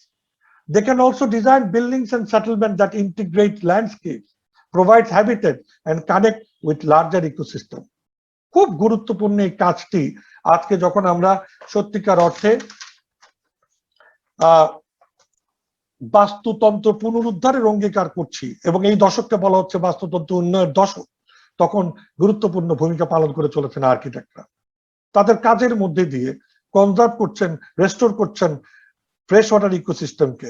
তারা ডিফরেস্টেশনের বিরুদ্ধে রুখে দাঁড়িয়ে বরং ফরেস্টকে সেলিব্রেট করে আর্কিটেকচার করার চেষ্টা করছেন। তারা কনজারভেশনকে ইকোসিস্টেমের অত্যন্ত গুরুত্বপূর্ণ পার্টের একটি উদ্যোগ হিসেবে গ্রহণ করার চেষ্টা করছেন। দুসাই রিসোর্ট এবং স্পা ভিত্তি স্থাপত্যবিজ্ঞান লিমিটেডের 2014 সালে করা একটি প্রকল্প এমনি একটি প্রকল্প। একই রকম ভাবে আগা খান অ্যাওয়ার্ডের জন্য নমিনেটেড ভিজিটর ইন্টারপ্রিটেশন সেন্টার নিসর্গ প্রকল্প ভিত্তি স্থাপত্যবিজ্ঞান লিমিটেডের আরেকটি প্রকল্প বনের সংরক্ষণবাদী কার্যক্রমের অংশ হিসেবে করা, সেটিও এরকম একটা প্রকল্পের উদ্যোগ। এবং জাস্টিস শাহাবুদ্দিন পার্ক রিসেন্টলি করা আরেকটি প্রকল্প, যেখানে গাছ কাটার যে মহোৎসবের মধ্যে দিয়ে উন্নয়নকে আমরা ধারণ করার বিকৃত চিন্তা করি, বিকৃত মানসিকতার ভাব ধরি, সেই ভাবের বিরুদ্ধে গাছকে সেলিব্রেট করে স্থাপত্য রচনা এবং পরিবেশ বান্ধব জনমানুষ গণপরিষদ তৈরি করা, গণতন্ত্রায়ন করা স্থাপত্যের, সেই জায়গায় আর্কিটেক্টরা কাজ করে চলেছে। শেষের দুটোতে আমরা আসলে একটা বৃহত্তর পরিসরে মাননীয় মন্ত্রীর দৃষ্টি আকর্ষণ করছি। এখন আসলে প্রয়োজন সবাই মিলে এগিয়ে যাওয়া, এবং সেক্ষেত্রে স্থপতিরা একটা গুরুত্বপূর্ণ ভূমিকা স্বপ্নিক দূরদর্শন, রূপদর্শন অথবা স্বপ্ন দর্শনের দায়িত্ব নিতে পারে। সেই জায়গায় দাঁড়িয়ে এই শেষের দুটো আপনার সামনে উপস্থাপন করছি। Piece, justice and strong institutions. এক্ষেত্রে বাংলাদেশে আর্কিটেক্টরা 1968 সালের পরে মাজহারুল ইসলাম স্যারের নেতৃত্বে এবং তার আহ্বানে লুইয়াই খানকে এনে আমরা কতগুলো অসাধারণ স্থাপত্য কর্মের সূচনা করতে পেরেছি, এবং যেই স্থাপত্য কর্মের মধ্যে দিয়েই আজকে মাননীয় মন্ত্রী, যিনি একজন এমপিও বটে, করাপশন, ব্রাইবারি, আনজাস্ট সকলের বিরুদ্ধে তারা তাদের দায়িত্ব পালনের ক্ষেত্র হিসেবে স্থাপত্যকে ব্যবহার করছেন। সংসদ ভবন, ইফেক্টিভ, অ্যাকাউন্টেবল এবং ট্রান্সপারেন্ট ইনস্টিটিউশন তৈরি করার ক্ষেত্রে আর্কিটেক্টরা বাংলাদেশে এমন ভূমিকা পালন করেছে যে সারা পৃথিবীর মানুষ এখন দেখতে আসে যে এইরকম একটা ইনস্টিটিউট, এইরকম আর্কিটেকচারের মধ্যে দিয়ে যে ধারণার জন্ম দেয়, সেটা গণতন্ত্রের জন্য একটি বিশাল সোপান। দরিদ্র দেশ কিন্তু তার বলিষ্ঠ পদচারণা এই স্থাপত্য শৈল্পিকতার মধ্যে দিয়ে প্রকাশিত। এবং সে কারণেই সবশেষ যে লক্ষ্য, পার্টনারশিপ ফর দ্য গোলস, এই যে এতগুলো গোলে, এই এতগুলো জায়গা আর্কিটেক্টরা কাজ করছে, তারা সরকারের পার্টনারশিপ চায়, তারা অন্য সকলের পার্টনারশিপ চায়। তারা মনে করছে দায়িত্বশীল আচরণের মধ্যে দিয়ে সকলে মিলে এই দেশ গঠন করা। সরকার মুখাপেক্ষী, দাতা সংস্থা মুখাপেক্ষী, বিদেশ ভাবাপন্নতায় একটা দেশ ঘুরে দাঁড়াতে পারে না। আমরা উন্নত দেশের যাত্রা করেছি, জিডিপি অর্জন করেছি, তার গতি অর্জন করেছি, তার ত্বরণ অর্জন করেছি, কিন্তু সবাইকে নিয়ে অন্তর্ভুক্তিতায় যে দেশ গঠনের অঙ্গীকারে মুক্তিযুদ্ধ করেছিলাম, সেই জন্য যে হাতে হাত মিলিয়ে এগিয়ে যাওয়া, সেক্ষেত্রে স্থপতিরা প্রস্তুত। মাননীয় মন্ত্রী এবং আজকের প্রধান বিশেষ অতিথি, আপনাদের মাধ্যমে এই বার্তা ছড়িয়ে দিতে চাই, আর্কিটেক্টরা ক্রমাগতভাবে দায়িত্বশীল, সংবেদনশীল আচরণের মধ্যে দিয়ে তাদের প্রচেষ্টা অব্যাহত রেখেছে, অব্যাহত রাখছে, অব্যাহত রাখবে ইনশাআল্লাহ। সকলকে অসংখ্য ধন্যবাদ।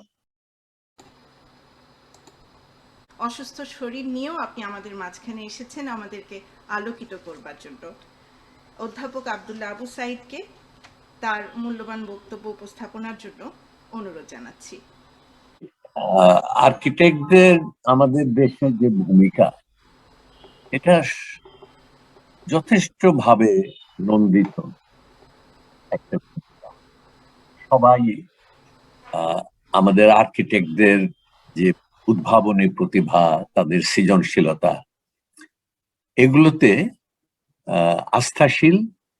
এবং আমাদের এখানে একটা আর্কিটেকচারের একটা নতুন সম্ভাবনা ক্রমাগত ভাবে বাড়ছে। তো এখন কথা হচ্ছে যে আমার আমার কাছে যেটা মনে হয় যে আর্কিটেক্টরা ভিন্ন ভিন্ন ভাবে, বিচ্ছিন্ন ভাবে হয়তো অনেক কাজ করবেন এবং সেগুলো নানান জনে সেগুলোকে হয়তো ই করবেন, কিন্তু এই শহর নিয়ে তো বড় মুশকিল।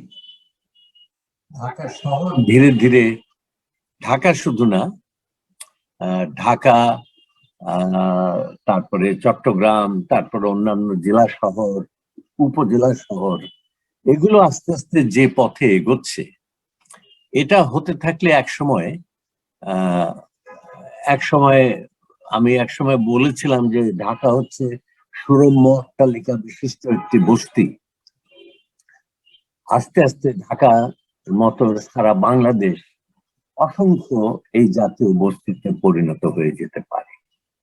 এখানে মন্ত্রী মহোদয় যেহেতু আছেন, সুতরাং আমি একটু তার দৃষ্টি গোচর করতে চাই যে আমরা এক সময়ে এই ঢাকা শহরের জন্য এই ফার সিস্টেমের জন্য চেষ্টা করেছিলাম এবং সেটা গৃহীত হয়েছিল। এটা যদিও রাজুকের ভেতর থেকে নানান রকম বাধা ছিল এবং রাজুকের লোকেরা বলেছিল যে ফার হয়ে গেলে পরে আপনাদের সবার জমি কেড়ে নেবে। এটা কেড়ে নেওয়া হয়নি, এটা কম্পেনসেশন দেওয়া হয়েছে। যেমন আমার মনে আছে, আমি টেলিভিশনে দেখাতাম তখন যে এই যে একটা টিস্যু পেপারের বাক্স আছে, এটা অনেকখানি জায়গা নিচ্ছে, কিন্তু এই বাক্সটাকে যদি আমি এরকম করে দিই তাহলে অনেকখানি জায়গা মুক্ত হয় এবং মুক্ত হলে পরে সেখানে একটু খোলামেলা ভাবের সৃষ্টি হয়, একটা আনন্দের সৃষ্টি হয় এবং গাছপালার সুযোগ সুবিধা থাকে। আমাদের বিশ্ব সাহিত্য কেন্দ্র বোধহয় আমাদের এই বিধি মতে প্রথম দালান যেটা আমরা করেছিলাম, এবং তাতে সামনে আমরা 4টা বড় গাছ এবং পেছনের দিকে 10টা বড় গাছ আমরা লাগাতে পেরেছি। কিন্তু আমি তো ঢাকা শহরের কোনো নতুন যে এই বিধিমালার আওতায় যে সমস্ত বাড়িঘর হচ্ছে তার মধ্যে তো আমি ফাঁকা জায়গা দেখতে পাচ্ছি না। তার উপরে প্রথম তলাতে কিছুটা ফাঁকা থাকে, তারপরে আবার সেটা প্রসারিত হয়ে পুরো জায়গাকে ঢেকে ফেলে। তো এর ফলে আস্তে আস্তে ঢাকা কোথায় যাচ্ছে, তাই না? আমি ঢাকার কথা দিয়ে শুরু করছি, কারণ এই এরকম হয়ে যাওয়ার একটা কারণ আমি খুঁজে পাই। সেটা হচ্ছে যে বাংলাদেশ একটা বেসিন, এটা পানিতে ঢাকা থাকে। এই জন্য কিছু সলিউশনের চেষ্টা ইকবাল হাবিব দেখিয়েছে যে পানির সঙ্গে কি করে আমরা বাস করতে পারি। ঢাকা একটা বেসিন, 5 মাস, এটা আমাদের ছেলেবেলা আমরা দেখেছি যে 5 মাস এটা পানির নিচেই প্রায় থাকবে, একটা বিরাট অংশ। তার ফলে জমি ছিল আমাদের জন্য একটা অত্যন্ত কস্টলি, একটা দুর্মূল্য জিনিস। একটা বাড়ি করতে হলে একটা পুকুর কাটতে হবে এবং সেই পুকুরের মাটি দিয়ে ওই জায়গাটা উঁচু করে একটা বাড়ি হতো। তো সুতরাং একটা গ্রাম যদি তৈরি হতে হতো তাহলে পরে 1000 পুকুর কাটতে। তো সেই জন্য জমি আমাদের এখানে খুবই মূল্যবান একটা জিনিস, এবং মানুষ জমির উপরে এমন চাপ দিয়েছে যে ছোট বড় সমস্ত শহরগুলোর অবস্থা মানে খারাপ হয়ে গেছে। 2-4 জায়গায় আমি দেখেছি মেয়ররা বা অন্যান্য কিছু ইসের সূত্রে কিছু খোলামেলা শহর হয়তো তৈরি হয়েছে, এর মধ্যে 2-3-4টা। কিন্তু এই যে হলো যে এই যে আমাদের বিধিমালা হলো, সেই বিধিমালা তো মান্য করা হলো না। তাহলে বিধিমালাটা হয়ে লাভটা কি হলো? প্রথমে রাজুকের লোকেরা রটিয়ে দিল যে বিধিমালা হলে তোমাদের জমি কেড়ে নেবে, সঙ্গে সঙ্গে 30,000 লোক অ্যাপ্লাই করলো যে তাদের প্ল্যান পাস করে দেওয়া হোক ওই বিধিমালা জারি হওয়ার আগে। এবং 1 মাসের মধ্যে রাজুক এতই এফিশিয়েন্ট একটা অর্গানাইজেশন যে 1 মাসের মধ্যে এই 30,000 প্ল্যান পাস করে দিল। আমার মনে আছে মিটিং এর মধ্যে আমরা বলেছিলাম যে রাজুক তো অভাবনীয় কাজ করতে পারে, তাহলে পরে আর কিসের দরকার। কিন্তু সেই রাজুকের আওতায়, আগে ডিএইচের আওতায় একেবারেই সরু রাস্তা এবং ঘেঁষাঘেঁষি করা বাড়ি, নিঃশ্বাস ফেলার উপায় নাই, অস্বাস্থ্যকর, বাতাস প্রবাহ নাই, এরকম একটা প্রায় অন্ধ শহর আমরা ঢাকা শহরকে হতে দেখলাম একদম নিজের চোখে। কারণ আমি এখানে অনেক দিন থেকে আছি, 1952 সাল থেকে আমি ঢাকা শহরে আছি। সুতরাং আমার চোখের সামনে এই ঢাকা শহরের মনোরম পরিবেশ শেষ হয়ে গেছে। এখন যদি ঢাকা শহরকে আমরা প্রথমে ধরে, আমি ঢাকা ধরছি এই জন্য যে এই ঢাকা শহর প্রত্যেকটা শহরের মানে মানে প্রধান মানে মানে ঢাকা শহর হচ্ছে নেতৃত্ব দিচ্ছে। ঢাকায় যা হবে সারা দেশে তাই হবে। তো এখন আমাদের জমি কম, তার ফলে গ্রামগুলো গেলে দেখা যাবে যে একেবারে একটা বাড়ির উপর আরেকটা বাড়ি, আরেকটা বাড়ির উপর, মানে কোনো বাড়িতে কিন্তু সরাসরি রাস্তা নেই গ্রামের মধ্যে যাওয়া। এর ড্রয়িং রুমের পাশ দিয়ে, ওর রান্নাঘরের পিছন দিয়ে, ওর টয়লেটের সামনে দিয়ে, তারপরে একটা বাড়িতে যাওয়া। মানে আমাদের গ্রামগুলো যে এরকম স্বাস্থ্যকর হয়েছে এটা জমির, আমার ধারণা এটা একটা জমির অভাব থেকে হয়েছে। এবং ঢাকা শহরেও আমাদের বাংলাদেশের যে মানুষ, তার যে চাপ, এই চাপ একটা শহরের পক্ষে নেওয়া কঠিন। তো সেই জন্য যদি খুব সতর্ক আমরা না হই, তাহলে সেই শহরের মৃত্যু হয়ে যেতে পারে, একটা শ্বাসরুদ্ধকর এমন একটা পরিস্থিতি আসতে পারে, এসেছে যে সেই শহরের মধ্যে মানুষের বসবাস করা কিন্তু খুব কঠিন হয়ে যাবে। তো সেই জন্য আমার একটা কথা যে আমরা একটা খোলামেলা, মানে গ্রাম তো গ্রাম আছে, তবু আমার মনে হয়, আমি একটা গ্রামে যে থাকি মাঝে মাঝে, ইকবাল হাবিব আমার সঙ্গে একবার বোধহয় গিয়েছিল, সেই গ্রামে একটা গ্রামে তো আলো ভরা, বাতাসে ভরা, চাঁদের আলো জ্যোৎস্নায় ভরা, কিন্তু আশ্চর্য যে গ্রামের লোকেরা কোনো কিছুই পায় না, না পায় বাতাস, না পায় আলো, না পায় পূর্ণিমা রাত, কিচ্ছু নেই। সেটা একটা অন্ধকূপের মতো হয়ে আছে। আমি এই জন্য বুঝতে পারলাম যে আমি যে বাড়িটাতে যে থাকি, সেই বাড়িটা একটা রাস্তার পাশে। তাহলে রাস্তায় কিছুটা জায়গা দিচ্ছে এদিকে, তারপর পিছন দিকেও জায়গা পাচ্ছে। তো আমাদের এই গ্রামগুলোর যে প্যাটার্ন, এবং ওই প্যাটার্নেই কিন্তু ঢাকা শহর তৈরি হয়েছে। আমরা গ্রামের মানুষরা এসে ঢাকা শহর তৈরি করেছি, এবং গ্রামে আমরা যা দেখে এসছি আমরা সেই প্যাটার্নটা হুবহু ফলো করেছি। এটা আমি একদম লেম্যানের মতো, লেম্যানস ভিউ, এটা আমার কোনো। তো সুতরাং আমাদের দেশে কি করে মানে একটা উন্মুক্ত পরিবেশ আমরা পেতে পারি, বিশেষ করে শহরগুলোতে। গ্রামে তবুও এখনো কিছুটা আছে, কিন্তু আমরা শহরগুলোতে কি করে পেতে পারি, কি করে এই ইমারত নির্মাণ বিধিমালা কার্যকর হতে পারে, এটা আমি ইকবাল হাবিবের এসে শুনলাম যে ইমারত নির্মাণ বিধিমালার যে প্ল্যান, তাতে যদি কোনো ভুল থাকে ইচ্ছাকৃত, তাহলে আর্কিটেক্ট যিনি থাকবেন তারও একটা পানিশমেন্টের ব্যবস্থা থাকবে, এবং যদি বাড়ির মালিক এটা করেন তারও একটা পানিশমেন্টের ব্যবস্থা থাকবে। আমি এখানে বসে আছি, আমার পাশে একটা বাড়ি হচ্ছে, দুটো বাড়ি, একটা 12 ফিট রাস্তার উপরে, একটা 15 ফিট রাস্তার উপরে বাড়ি হচ্ছে দুটো, এবং দুটোই 10 তলা। 10 তলার উপরেও আবার কিছু আছে, হ্যাঁ, সেখানে হাওয়াখানা টাওয়াখানা ইত্যাদি অনেক কিছু আছে আর কি, মানে প্রয়োজনীয় জিনিসটা। তো কি করে 12 ফিট রাস্তার উপরে একটা 10 তলা দালান হচ্ছে?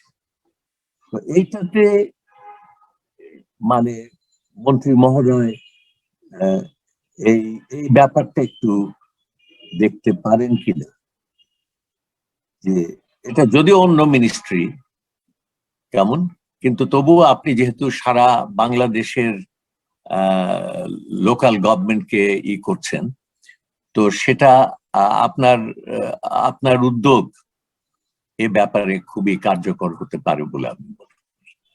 আমাদের শহরগুলোকে যদি আমরা মুক্ত করে ফেলতে পারতাম, তাহলে গ্রাম অতি অনায়াসে মুক্ত হয়ে যেত। কেমন? তো এইটা, এবং আমাদের এখানে আর্কিটেক্টদের প্রতিভার কোনো অভাব নেই। কেমন? যে কোনো পরিবেশের সঙ্গে খাপ খাইয়ে আর্কিটেকচার তৈরি করার যে ক্ষমতা, যে সক্ষমতা, সেটাও তাদের রয়েছে, সবই রয়েছে। কিন্তু আমরা আটকে যাচ্ছি ওই জায়গাতে, যে জায়গাতে দুর্নীতি এবং অন্যান্য ব্যাপার এসে সমস্ত কিছুকে গলা টিপে মেরে ফেলছে। সেই জায়গাটাকে কি করে আমরা উদ্ধার করি? এটা তো সরকার পারে, এটা তো আমরা পারি না। আমরা ভালো আর্কিটেকচার তৈরি করেও পারবো না, আমরা মিছিল করেও পারবো না, কোনোভাবে এটা আমাদের পক্ষে সম্ভব। তো সেই জন্য একটা সুন্দর, একটা আলোময়,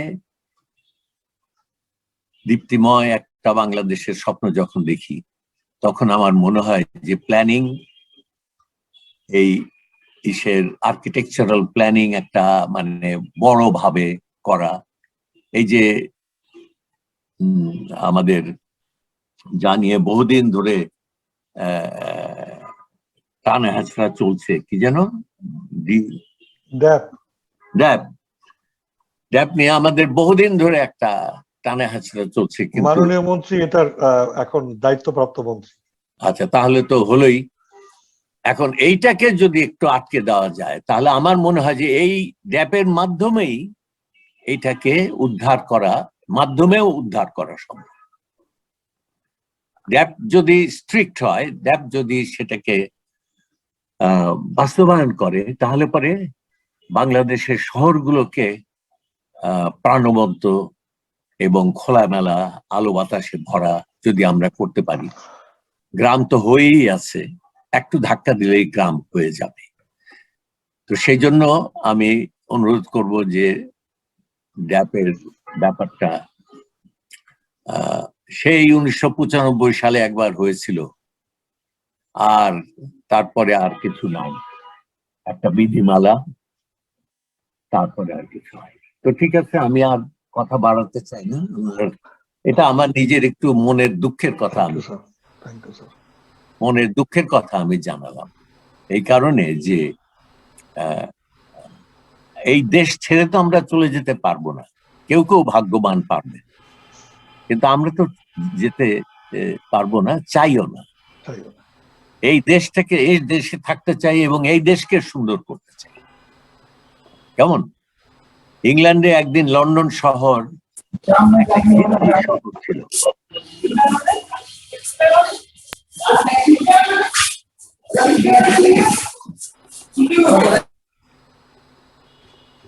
ঘিঞ্জি শহর ছিল, তার আগুন লেগে, সেই জন্য সেই প্লেগের মধ্যে আগুন লেগে সেই শহর হয়ে গেল।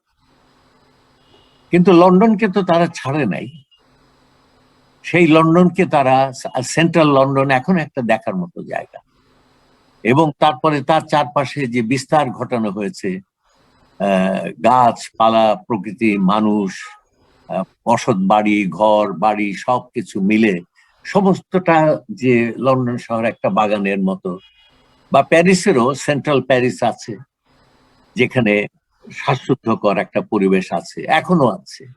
কিন্তু সেই শহরকে চারিদিকে যেভাবে বিস্তীর্ণ করা হয়েছে, মানে প্রাণবন্ত জীবনময় একটা শহর, সেরকম শহর আমরা চাই। এবং শহরের সঙ্গে সঙ্গে গ্রাম অনিবার্যভাবেই চলে আসে। এটুকু আমার। তুমি অবশ্যই খুবই জ্ঞানগর্ভ বক্তৃতা করেছো, তার তুলনায় আমার কথাবার্তা একেবারেই প্রায় কেউ কথা হলো, ক্ষমা প্রার্থী। ধন্যবাদ। স্যার, আপনার আশার বাণী আমাদের চলার পথের পাথেও সবসময়ের জন্য। আপনাকে অসংখ্য ধন্যবাদ। অধ্যাপক আব্দুল্লাহ আবু সাইদ আমাদের মাঝখানে এসেছেন, আমাদেরকে সময় দিয়েছেন, এতক্ষণ আমাদের সাথে কথা বলেছেন। তার অসুস্থ শরীর নিয়ে আমাদের সবার পক্ষ থেকে স্যারকে বিশেষভাবে ধন্যবাদ জানাচ্ছি। এবার আমরা চলে যাচ্ছি আমাদের আজকের আয়োজনের প্রধান অতিথি, গণপ্রজাতন্ত্রী বাংলাদেশ সরকারের স্থানীয় সরকার, পল্লী উন্নয়ন ও সমবায় মন্ত্রণালয়ের মাননীয় মন্ত্রী জনাব মোহাম্মদ তাজুল ইসলাম এমপি আমাদের প্রধান অতিথি। আপনার বক্তব্যের জন্য আপনাকে আমন্ত্রণ জানাচ্ছি। জি, আপনাকে ধন্যবাদ। আমি অধ্যাপক আবু সাইদ সাহেবের প্রতি সম্মান প্রদর্শন করছি, ওনার জ্ঞান গর্ব বক্তব্য শুনেছি। ইকবাল হাবিব সাহেবের উপস্থাপনা আমি পর্যবেক্ষণ করেছি। অন্যান্য সংযুক্ত বিশিষ্ট ব্যক্তিবর্গ সবাইকে আমি ধন্যবাদ জানাই। বিশ্ব পরিবেশ দিবস, discussing about the context of Bangladesh. আমরা বাংলাদেশের কন্টেক্সটে যদি কথা বলি, তাইলে বাংলাদেশে আমাদের যে সমস্ত উইকনেস গুলো আছে, we have to go to identify. আর এমন অপরচুনিটি গুলা কি আছে, এগুলাকে আমাকে আইডেন্টিফাই করতে হবে। এবং উইকনেস আইডেন্টিফাই এবং অপরচুনিটি পটেনশিয়ালিটি যেটাই বলি, এই দুটাকে বিবেচনা এনে যদি আমরা আমাদের কাজগুলা সত্যিকার অর্থে উইথ দ্য কমিটমেন্ট করি, তাহলে আমরা আমাদের অনেকগুলো সমস্যা যেগুলো ইতিমধ্যে হয়েছে, ভবিষ্যৎ আর না হওয়ার জন্য আমরা অবদান রাখতে পারব। তো এখানে আমি গভীর শ্রদ্ধার সহিত স্মরণ করি জাতির বঙ্গবন্ধু শেখ মুজিবুর রহমানকে, যিনি আমাদের প্রিয় স্বাধীন বাংলাদেশ আমাদেরকে দিয়েছেন, এবং আমাদের মাননীয় প্রধানমন্ত্রী শেখ হাসিনার জাদুকর নেতৃত্বে আজকে বাংলাদেশ পরিচালিত হওয়ার পরিপ্রেক্ষিতে আমরা দারিদ্রতা একটা বড় ধরনের সফলতা অর্জন করতে সক্ষম হয়েছি। আমাদের মাথাপিছু আয়ের এই ইন্ডিকেটর দিয়ে বোঝা যায় যে আমরা অনেক আমাদের অবস্থার পরিবর্তন, ইট ইজ ভেরি রিমার্কেবল।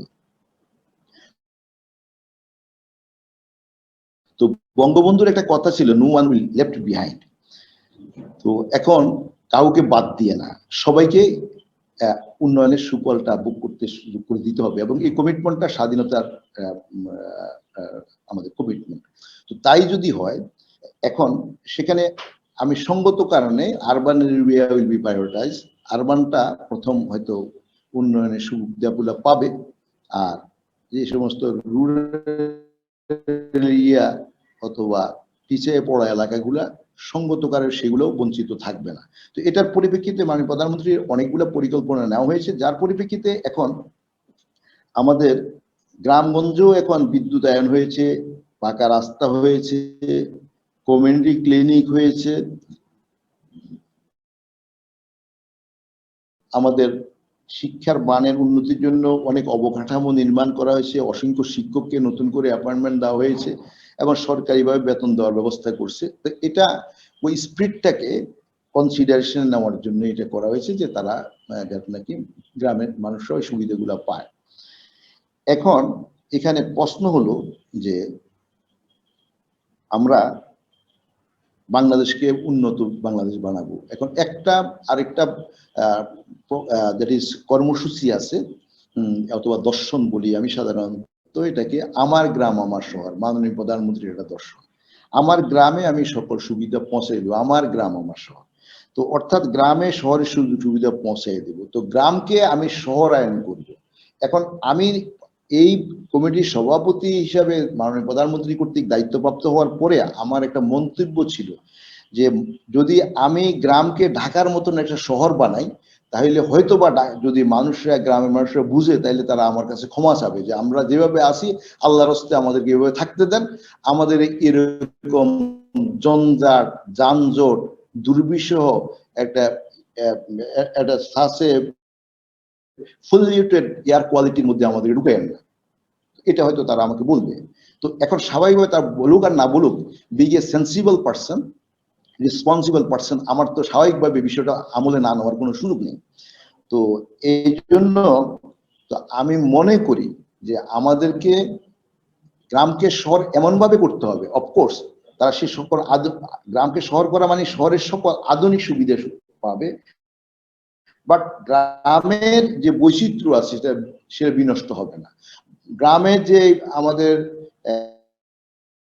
অধ্যাপক আবু সাইদ সাহেব যেটা বললেন যে সেখানের মধ্যে নির্মল বাতাস আছে, সেখানের মধ্যে আপনার এরকম কার্বন ডাইঅক্সাইড, কার্বন মনোক্সাইড, তারপরে দিয়ে সালফার, ক্রোমিয়াম, ক্যাডমিয়াম, এই সমস্ত গুলো আমাকে এনহেল করতে হয় না। এবং আমি এরপর সকালে যখন ঘুম থেকে উঠি তখন আমি যেহেতু নির্মল বাতাস আমি সেবন করি ঘুমের মধ্যেও, তাহলে আমার শরীরের যে ক্ষয় সারাদিনে হয় সেটা আবার রিসেটেলমেন্ট আবার ভালো হয়। তো স্বাভাবিকভাবে এই কথাগুলো গ্রামের মানুষরা বুঝুক আর না বুঝুক, আপনারা যারা নাকি গ্রাম নিয়ে ভাবেন, বাংলাদেশ নিয়ে ভাবেন, এবং যারা নাকি উন্নত দেশের স্বপ্ন দেখেন, মানুষের কথা বিষয়গুলো বিবেচনায় নেন এবং উদ্বেগ প্রকাশ করেন, তাইলে তাদের ব্যাপারটাকে আমরা মাথায় রাখতে হবে। ধন্যবাদ জানাই আমাদের সব আর্কিটেক্টদেরকে, structural engineer, civil engineer, all the member of the CC society, অথবা যে সমস্ত অন্যান্য জ্ঞানী গুণী মানুষ, সবাই বিভিন্ন সময় বিভিন্ন ধরনের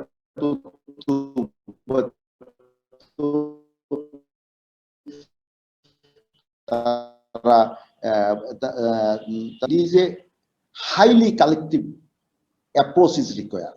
এটা একা একা মন্ত্রী হয়েছি আমি সব করে বলবো, ইট ইজ নট রাইট। এখন আমি হুকুম দেব, যার জন্য দেব আপনি আমাকে দিয়ে দেওয়াবেন,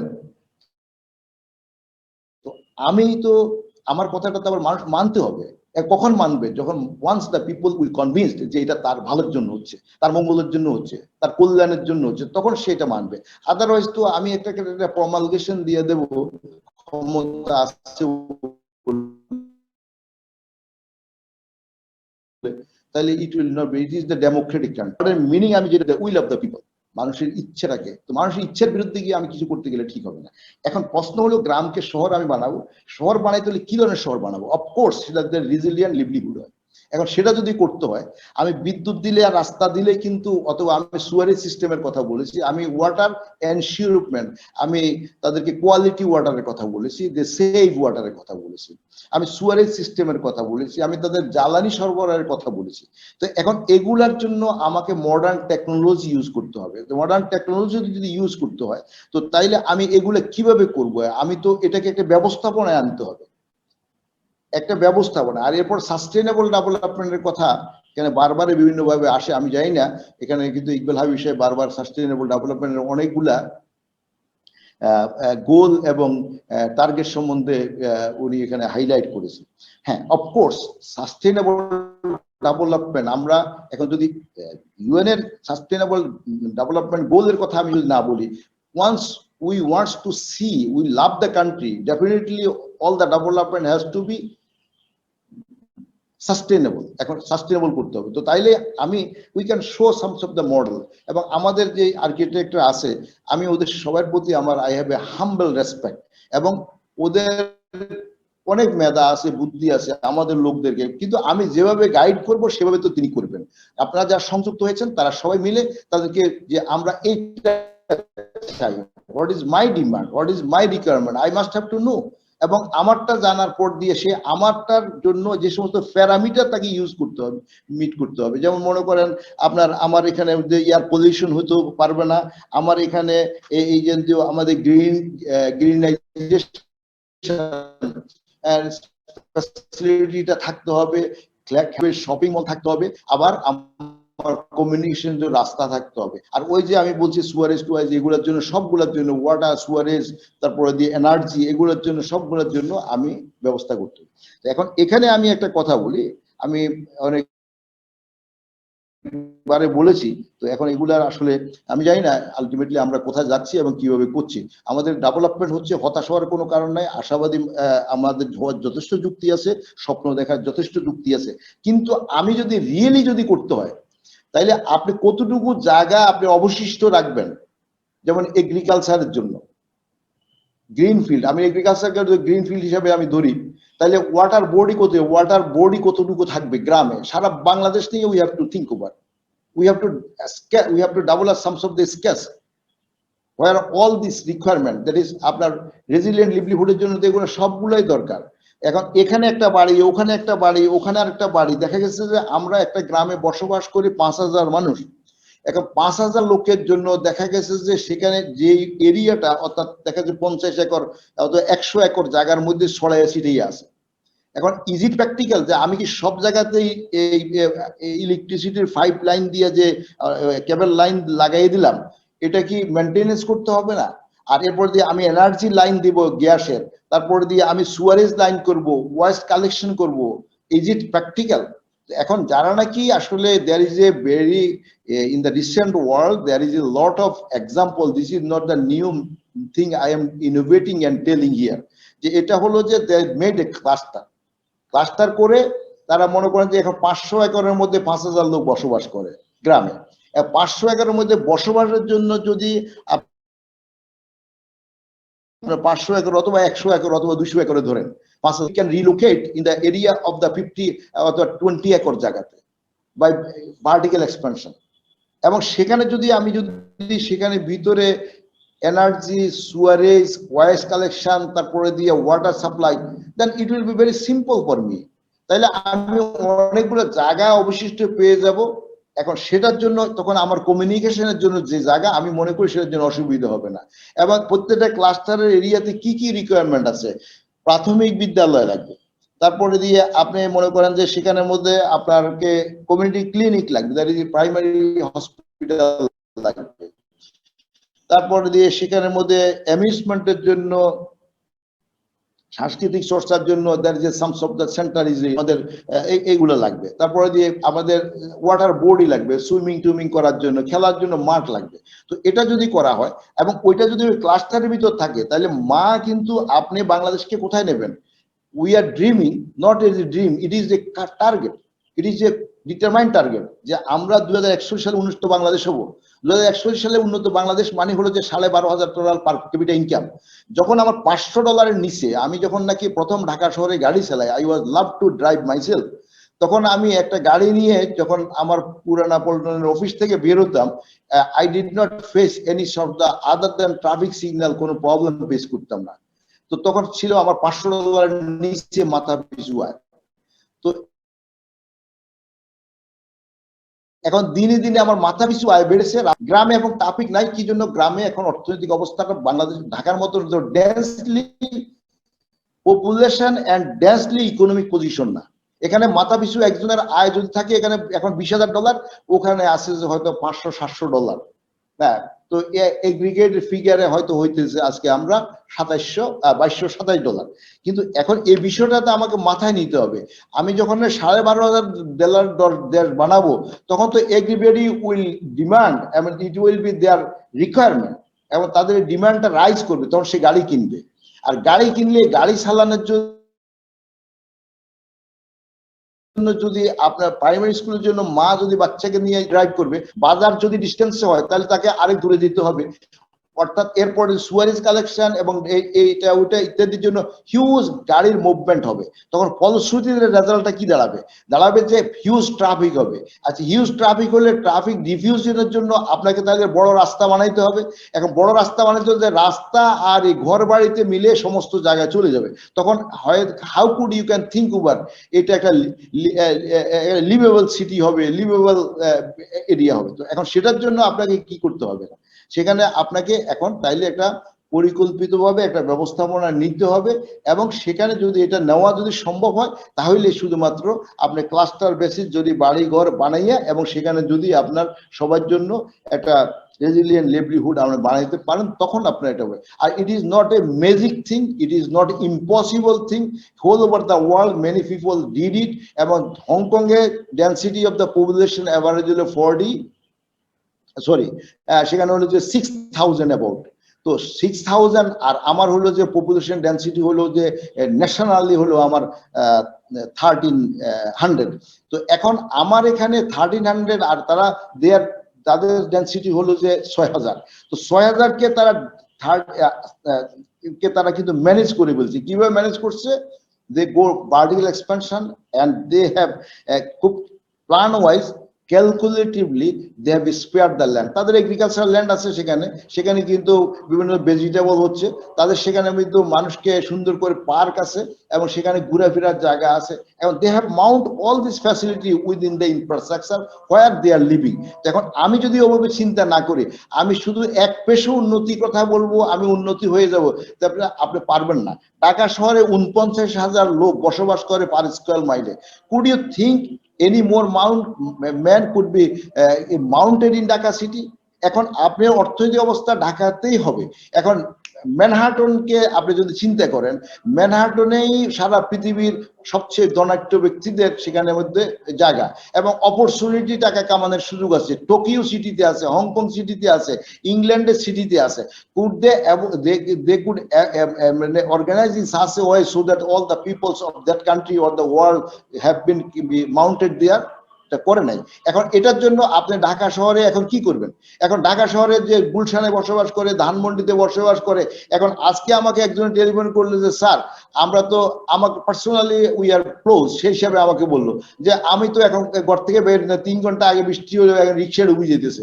তো আমি বললাম যে কোন জায়গায়, কোন এলাকায়? এর মধ্যে আমি আজকে দুজন মেয়রের সাথে কথা বলছি, দে আর ওয়ার্কিং ডে নাইট, তারা জান প্রাণ দিয়ে কাজ করতেছে, তারা কর্মচারীরা কাজ করতেছে, আমি নিজে সুপারভাইজ করতেছি। অতএব এই কারণে আমি জানি যে আজকেও কি হয়েছে, অথবা কয়েকদিন আগে যে বেশি বৃষ্টি হয়েছিল 86 মিলিমিটার, তো সেটাও নিয়ে আমি মনিটরিং করেছি। তো আমি জানতেন, তো সে আমাকে একটা রেসিডেন্সিয়াল কথা বললো, প্রাইভেট রেসিডেন্সিয়াল এরিয়া। তো প্রাইভেট রেসিডেন্সিয়াল এরিয়াতে সে ওখান দিয়ে আসতে পারতেছে না। কি জন্য? এখন ওই যে রেসিডেন্সিয়াল করা হয়েছে, ইকবাল হাবিব সাহেব, আমি দয়া করে, আপনারা তো অনেক স্থপতিরা আছেন আর প্ল্যানাররা, আপনারা তো বড় বড় কথা বলেন, আমাদেরকে তো শুনান, আমি আপনাদের এগুলো শুনি। I learn from you and I want to get you with my going ahead program. যেমন এখানে রেসিডেন্সিয়াল এরিয়া করা হয়েছে, এখন সবাই মনে করে যে আমি এখানের মধ্যে একটা অ্যাপার্টমেন্ট কিনে ফেলবো।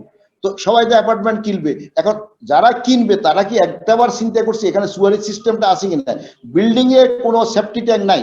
গতকালও আপনার সাথে না কবে একটা মিটিং এর মধ্যে আমি, how could you can convert this city as a resilient livelihood? আপনি লিভেবল সিটি বানানোর জন্য কথা বলেন, সবাই এসে তাত্ত্বিক কথা বলে। আমি ড্যাবের সভাপতি, যখন সবাইকে নিয়ে কথা বলে সবাই আমাকে বলে যে হাই রাইজ বিল্ডিং বানাবো। তো আমি বললাম যে okay, I don't have the obligation. আপনি হাই রাইজ বিল্ডিং বানানোর জন্য আপনাকে অনুমোদন দিছে, আর কে দিছে কে দেয় নাই, আর আপনার পারমিশন আছে লিখিতভাবে, আই ডোন্ট বদার ইট।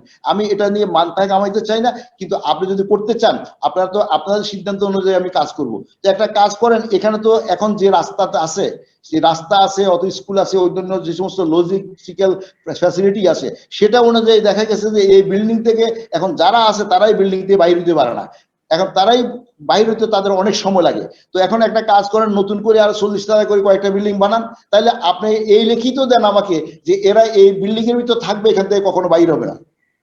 যদি এখানে থেকে যায় তাইলে আমার কোনো আপত্তি নাই, আমিও এটা আপনাদের সমর্থন দেবো যে এখানে জায়গা তো আছে, উপরের দিকে মানুষ ঢুকিয়ে দেন। কিন্তু উপরের দিকে যখন ঢুকাবেন তখন তো সে বের হবে, তো বের হলে তখন আপনি জায়গা দিবেন কোথায়? There is no space is there. Even after that you will recommend and we will push the authority যে এখানে মধ্যে তাকে 40,000 বিল্ডিং করতে দেন। আচ্ছা, এখন আমি যে রেসিডেন্সিয়ালের কথা বললাম, দেখা গেছে যে সেখানের মধ্যে তারা যথেষ্ট জায়গা রাখে না রাস্তার জন্য, এবং সুয়ারেজ সিস্টেমের জন্য কাজ করে রাখে না, স্ট্রম ওয়াটার ড্রেনেজের ব্যবস্থা রাখে নাই। এরপরে দিয়ে আরো ওয়েস্ট কালেকশনের জন্য যে একটা মডার্ন ম্যানেজমেন্ট আছে, আমি কয়েকদিন আগে আপনি you are witness about many thing else. তো আমি বলছি যে there is a two process দিয়া, waste collection, waste management or waste disposal. Waste disposal, I have already been with the honorable obtaining the permission from honorable Prime Minister, যে উত্তরের জন্য incineration করা হচ্ছে। Incineration, it could be disposed, it will be eliminated, but collection management টা নিয়ে আমি কয়েকদিন আগে মেয়রদেরকে বলছি, আমি বললাম যে ওকে, I will sit with you, I will give you some model by which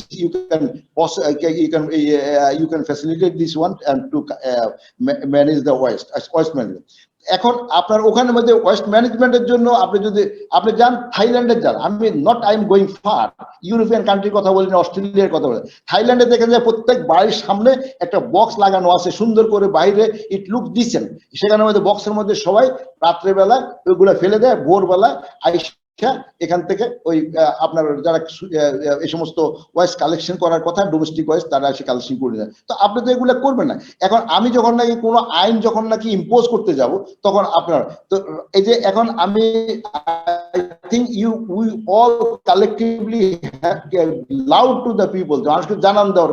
আমি ভাবছি যে একটা ভর্তিতে বিজ্ঞাপন দিব যে আপনি ভালো করে দেখুন আপনার এখানে যে সেফটি ট্যাঙ্ক আছে কিনা, ওই নাইলে আপনি ওখানে অ্যাপার্টমেন্ট কিনেন না, আপনি ওখানে ভাড়া নিয়েন না। হ্যাঁ, আমি আজকে ভাবতেছিলাম যে আমি আমার এপিএস কে বললাম যে তুমি এটা নোট করে রাখো যে তার সেফটি ট্যাঙ্ক নাই সেখানের মধ্যে, তারপর ওয়েস্ট কালেকশনের ব্যবস্থা নাই, তারপরে দিয়ে সেখানের মধ্যে আরো অনেকগুলো বিষয় আছে যেগুলো নাকি we have to take the cognizance for the better livelihood city. তো এই সমস্ত বিষয়গুলো কিন্তু আপনার আমূলে নিতে হবে। আর সবচেয়ে আরো বড় কথা যেটা নাকি আমি বলতে 49,000 মানুষ বসবাস করে পার স্কয়ার মাইলে। এখন ঢাকা থেকে অর্থনৈতিক অবস্থা আরো উদ্যোগতি হবে, হওয়ার পর দিয়ে এখানে অর্থনৈতিক ডেন্সিটি বাড়বে, স্বাভাবিকভাবে সারা বাংলাদেশ থেকে মানুষ আসতে হবে। তো আপনি কি সবাইকে ঢাকা নিয়ে আসতে পারবেন? পারবেন না। তাইলে আপনি যারা আছে তাদেরকেই রাখতে পারবেন? আমি মনে করি it is absurd, it is impossible. 49,000 কে আপনি যদি এখানে বসবাস করাইতে চান, তাহলে আপনার there is no management, there is no magical management in whole over the world you could be success. তাহলে আপনাকে এখানে রিলোকেট করতে হবে। রিলোকেট কিভাবে করবেন? আপনি তো লোকজনকে ধাক্কায় বাইর করতে পারবেন না। আপনি তাহলে you can not promulgate any law যে আপনি তাকে ফিরে বাইর করে দেন তার বাড়ি থেকে, এটা পারবেন না। আমি মনে করি there is a some of the source, আমি কেন জানি, আমি জানি না, কেউ এটা নিয়ে আলোচনাই করতে চায় না, যে আমরা গুলশানে যারা বসবাস করবে তাদের কেন একই রকম বিদ্যুতের বিল হবে? 6 টাকা যদি টঙ্গিতে হয় তাহলে এখানে তো 14 টাকা হবে না কেন? পানির বিল যদি যাত্রাবাড়িতে যদি 14 টাকা হয় তাহলে এখানে 40 টাকা কেন হবে না? আর এখানে যে গ্যাসের দাম যদি ওখানে বেশি হয় তাহলে কম হয়, যাই হয় এখানে এর চেয়ে ডাবল ট্রিপল হবে না কেন? আর এখানে কেন হোল্ডিং ট্যাক্স একই অনেক বেশি হবে না? এরপরে যেহেতু এগুলোর জন্য আপনারা যদি সবাই মিলে কথা বলেন, তাইলে আমার যখন নাকি আমি কাজ করতে যাব তখন ইট will be helpful for me. এখন আমরা কথার জন্য কথা বলবো, বক্তৃতার জন্য বলবো, আমি মনে করি আলটিমেটলি সলিউশন হবে না। সলিউশন করতে হলে কিন্তু with the commitment, with the responsibility, আপনাকে আমাকে সবাই আগে আসতে হবে। তো আমরা যদি এগুলো যদি করতে পারি, তাহলে আমি যদি গুলশানে যদি কেন আমি এক কাজ করি না, আমি যদি আপনি যদি আমাকে গুলশান থেকে, ধানমন্ডি থেকে, তাহলে ধানমন্ডিতে যদি স্কুল যেগুলো আছে সেগুলোর উপর ট্যাক্স বেশি বসাই দেন। এটা আইন তো আইন, আইনটা বুঝে শুনে। এখন একজনের সুবিধা হবে না, একটা গোষ্ঠীর অসুবিধা হবে। প্রাইভেট ইউনিভার্সিটির সাথে এখন বেতন ধরলে আর কি ট্যাক্স বসাইলে তখন বলবে যে না, এটা কোনো কথা হলো না। আরে ভাই, free anything in the whole over the world is not actually country could not be lift in the target. পৃথিবীতে যেখানে ট্যাক্স বেশি দিয়েছে, বেশি আদায় হয়েছে, এবং যত ট্যাক্স নেটের ভিতরে মানুষ বেশি আসতে পেরেছে সারা পৃথিবীতে, তারা আনতে পেরেছে, ওই সমস্ত দেশগুলোই আসলে উন্নত হয়েছে। আর আমি যখন উন্নত জীবন চাই, তাহলে আমাকে 10 টাকা দিয়ে 10,000 টাকা সুবিধা নিব। আই এম ভেরি মাচ, আমি খুব ক্যালকুলেটিভলি কথা বলি পৌরসভার চেয়ারম্যানদের সাথে অথবা সিটি কর্পোরেশন মেয়রদের সাথে যখন আমি মিটিং করি, আমি সেখানে পরিষ্কার বলছি, আমি বললাম যে আপনি মানুষকে যদি বুঝাইতে পারেন যে আপনি আমাকে 100 টাকা ট্যাক্স দেন, আমি আপনাকে 1,000 টাকা সুবিধা দিব। If once you can prove it, if it is visible to the dwellers, তারা কিন্তু তখন আপনাকে কিন্তু 1000 টাকা 100 টাকা দিবে, কারণ তার 900 টাকা সেভ হইতেছে। এখন আপনি যদি এটা আমি যদি বুঝাইতে পারি তাহলে কেন সে করবে না? আর এরপরে গ্রামে যদি আপনি সুযোগ সুবিধা পৌঁছান, সব চাকরি কেন এখানে হবে? কেন গ্রামের মধ্যে আপনি মনে করেন যে এই যে আমাদের একটা সেক্টর আছে ইন্স্যুরেন্স সেক্টর, আমি বাই দ্য ওয়ে আমি বলতেছি আর কি, ধর ব্যাংক সেক্টর। এখন আমি যতটুকু জানি যে আপনার ধরেন আপনার 20,000 তো যদি আপনার পার ক্যাপিটাল ইনকামের উপর ডিপেন্ড করবে, 20-25,000 লোকের জন্য একটা ব্যাংকের ব্রাঞ্চ হোক আর আপনার নতুন ব্যাংক হোক দরকার। তো দরকার হলে তাহলে সেটা গ্রামে যদি হয় তাহলে তো সেখানের মধ্যে আপনার ইকোনমিক অ্যাক্টিভিটি যদি চলে, তো তাহলে তো এই গ্রামের এই ব্যাংকের মধ্যে ওই সমস্ত ছেলেমেয়েরা এডুকেটেড চাকরি করবে। ইন্স্যুরেন্স, আপনার এগ্রিকালচার ইন্স্যুরেন্স নাই, আপনি কিরম না কয় on the basis of the rural opportunity resource আপনি সেখানে যদি শিল্পায়ন করেন, সে শিল্প ইজ নট মিন যে একটা ধোঁয়া বাইরে হবে, গ্যাস ফুটতে হবে, ইলেকট্রিসিটি বার্ন, এটা that is a environment friendly বহুত কিছু আছে। আমি ফুড প্রসেসিং করতে পারি, আমি ফিশ প্রসেসিং করতে পারি, আমি আমাদের কি এগ্রিকালচার প্রোডাক্ট প্রসেসিং করতে পারি। এরকম গুলাকে এখন কি করে হবে? সেখানে আপনি ব্যাংক যদি করেন, ব্যাংকের ম্যানেজাররা এখন এক সময় ছিল মানুষ was the behind the bank, এখন bank is behind of the মানুষ। কি করে মানুষকে এন্টারপ্রেনার বানাবে? এন্টারপ্রেনার কে হবে? একটা দোকানদারের টাকা নাই, তাকে যে ব্যাংক টাকা দিবে, তাকে সুপারভাইজ করবে, তাকে আইডিয়া দিবে, তাকে নলেজ দিবে how you will handle business, তাহলে সেখানে তার ব্যাংকটা প্রফিটেবল হবে, ওই দোকানও চলবে, আর এখানে এডুকেটেড লোকেরা এমপ্লয়েড হবে। এখন এডুকেটেড লোকরা যখন এমপ্লয়েড হবে, তাহলে এডুকেটেড এখন দুই শ্রেণীর লোক গ্রাম থেকে শহরে মাইগ্রেট করে। কারা করে? একটা হলো যে যারা খুব অত্যন্ত দারিদ্রতায় কোনো কিছু করতে পারে না, এই সমস্ত সমস্যাগুলি এমপ্লয়মেন্ট স্কোপের অভাবে তারা শহরে আসে। আর আরেকটা হলো এডুকেটেড হয়েছে so that he have to go to the শহর, otherwise he can not be employ. এখন সেটার জন্য তো আমি দুইটার যদি সেখানে ব্যবস্থা করে বলতে পারি, আমি লোয়ার ক্লাসের লোয়ার এন্ডের মানুষদের জন্য আমি এগ্রিকালচার এটাকে এখন অনেক প্রমোট করা অনেক কিছু আছে, তো সেখানে আমরা এগুলো করতে পারি। তো তাইলে আমি যদি এডুকেটেড লোকদের জন্য ব্যবস্থা করতে পারি, এডুকেটেড লোক যদি সেখানে থাকে, তাহলে সে সেখানের মধ্যে প্রাইমারি স্কুল, হাই স্কুল এগুলো জন্য টেক কেয়ার করবে, তার বাচ্চারা পড়বে। এখন সবাই বলে যে তাদের বাচ্চা ঢাকা শহরে, ইউনিয়নের চেয়ারম্যান দেখা গেছে যে তার ছেলে মেয়ে তার বউ থাকে ঢাকা। আর কেন তার বউ ঢাকা থাকে? স্যার এখানে তো লেখাপড়া ভালো নাই। তো এখানে লেখাপড়া ভালো নাই কেন? You make it good. এক সময় ডিসি এসপি সাহেবরা তাদের ফ্যামিলি নিয়ে দে আর কম্পালসারি। এখনো আমি কিছুদিন আগে এটা নিয়ে কথা বলার পর দিয়ে অনেক পত্রপত্রিকা সমালোচনা করছেন, অনেক বিখ্যাত মানুষরা আমাকে অনেক গালমন্দ বলেছেন। তো এখন ঘটনাটা হলো যে আপনার ডিসি সাহেবদের ওনাদের ফিট লিস্ট, এই ফিট লিস্টের মধ্যে লেখা আছে যে একটা মার্কিং আছে যে ফিট লিস্টেড হবে না once he is not committed to reside with his family. কি জন্য? কারণ স্বাভাবিকভাবে he is a fortunate person, সে তো লেখাপড়া ভালো শিখছে, সে তো বিসিএস করে আসছে, হি ইজ এ কোয়ালিফাইড মানুষ, এবং সে তার ওয়াইফ হলো কোয়ালিফাইড। তো তারা যদি ডিস্ট্রিক্ট লেভেলে থাকে তাহলে ডিস্ট্রিক্টে তারা মহিলা সংগঠন করবে এবং এই যে জেলা স্কুলগুলোর জন্য তারা টেক কেয়ার করবে, তাদের বাচ্চারা পড়বে। এখন তাদের বাচ্চা যখন ঢাকা শহরে পড়বে, তো তাহলে জেলা স্কুল জন্য হি উইল বি কেয়ারলেস, এবং সে জেলা স্কুল কি করে ঠিক হবে? এখন আমার কথা হলো যে সত্যিকার অর্থে এই কাজগুলো করতে হবে। আর এরপরে দিয়া আপনার মনে করেন যে এই যে আমাদের একজন আরেকজনকে আমরা গালি দিব, একজন আরেকজনকে বলি। আমি 31শে ডিসেম্বর 26টা খাল হস্তান্তর করেছি। তো এখন দ্যার ইজ নো ম্যাজিক আপনার ইন হিয়ার যে এই 5 মাসের ভিতরে আমার মেয়ররা সব খালকে একবারে আমাকে যেটা 50 বছরে বিনষ্ট হয়ে গেছে সেটা আজকে আমরা ঠিক করে দিতে পারবে। But they have very significant job. আর এখানে আমাকে ওই দিন টেলিভিশনে বললো, ইকবাল হাবিব সাহেব মনে কানেক্টেড ছিলেন সুপার, আমাকে বলে যে আপনাদের একটা অনুষ্ঠান করে ওদেরকে হস্তান্তর করে দিলেন। মনে হয় যেন একটা অনুষ্ঠানটাই আমার দায়িত্ব। আর আমি যে এখানের মধ্যে গত 2 বছর কত গ্রুপের কত আপনার অনেকের সাথে আমাকে অনেক কনসাল্ট করতে হয়েছে, অনেক রকম সমস্যা এগুলোকে কথা বলতে হয়েছে, অনেকের ম্যানেজ করতে হয়েছে, বুঝাইতে হয়েছে, এবং এই সমস্যাগুলো মোকাবিলা করে সবগুলো ঠিক করে একটা জায়গায় আইসা এরপরে 31 তারিখটা it was hand over day, it was ceremony, but it was not that day I have hand over start করছি আমি মন্ত্রী হওয়ার পর থেকে।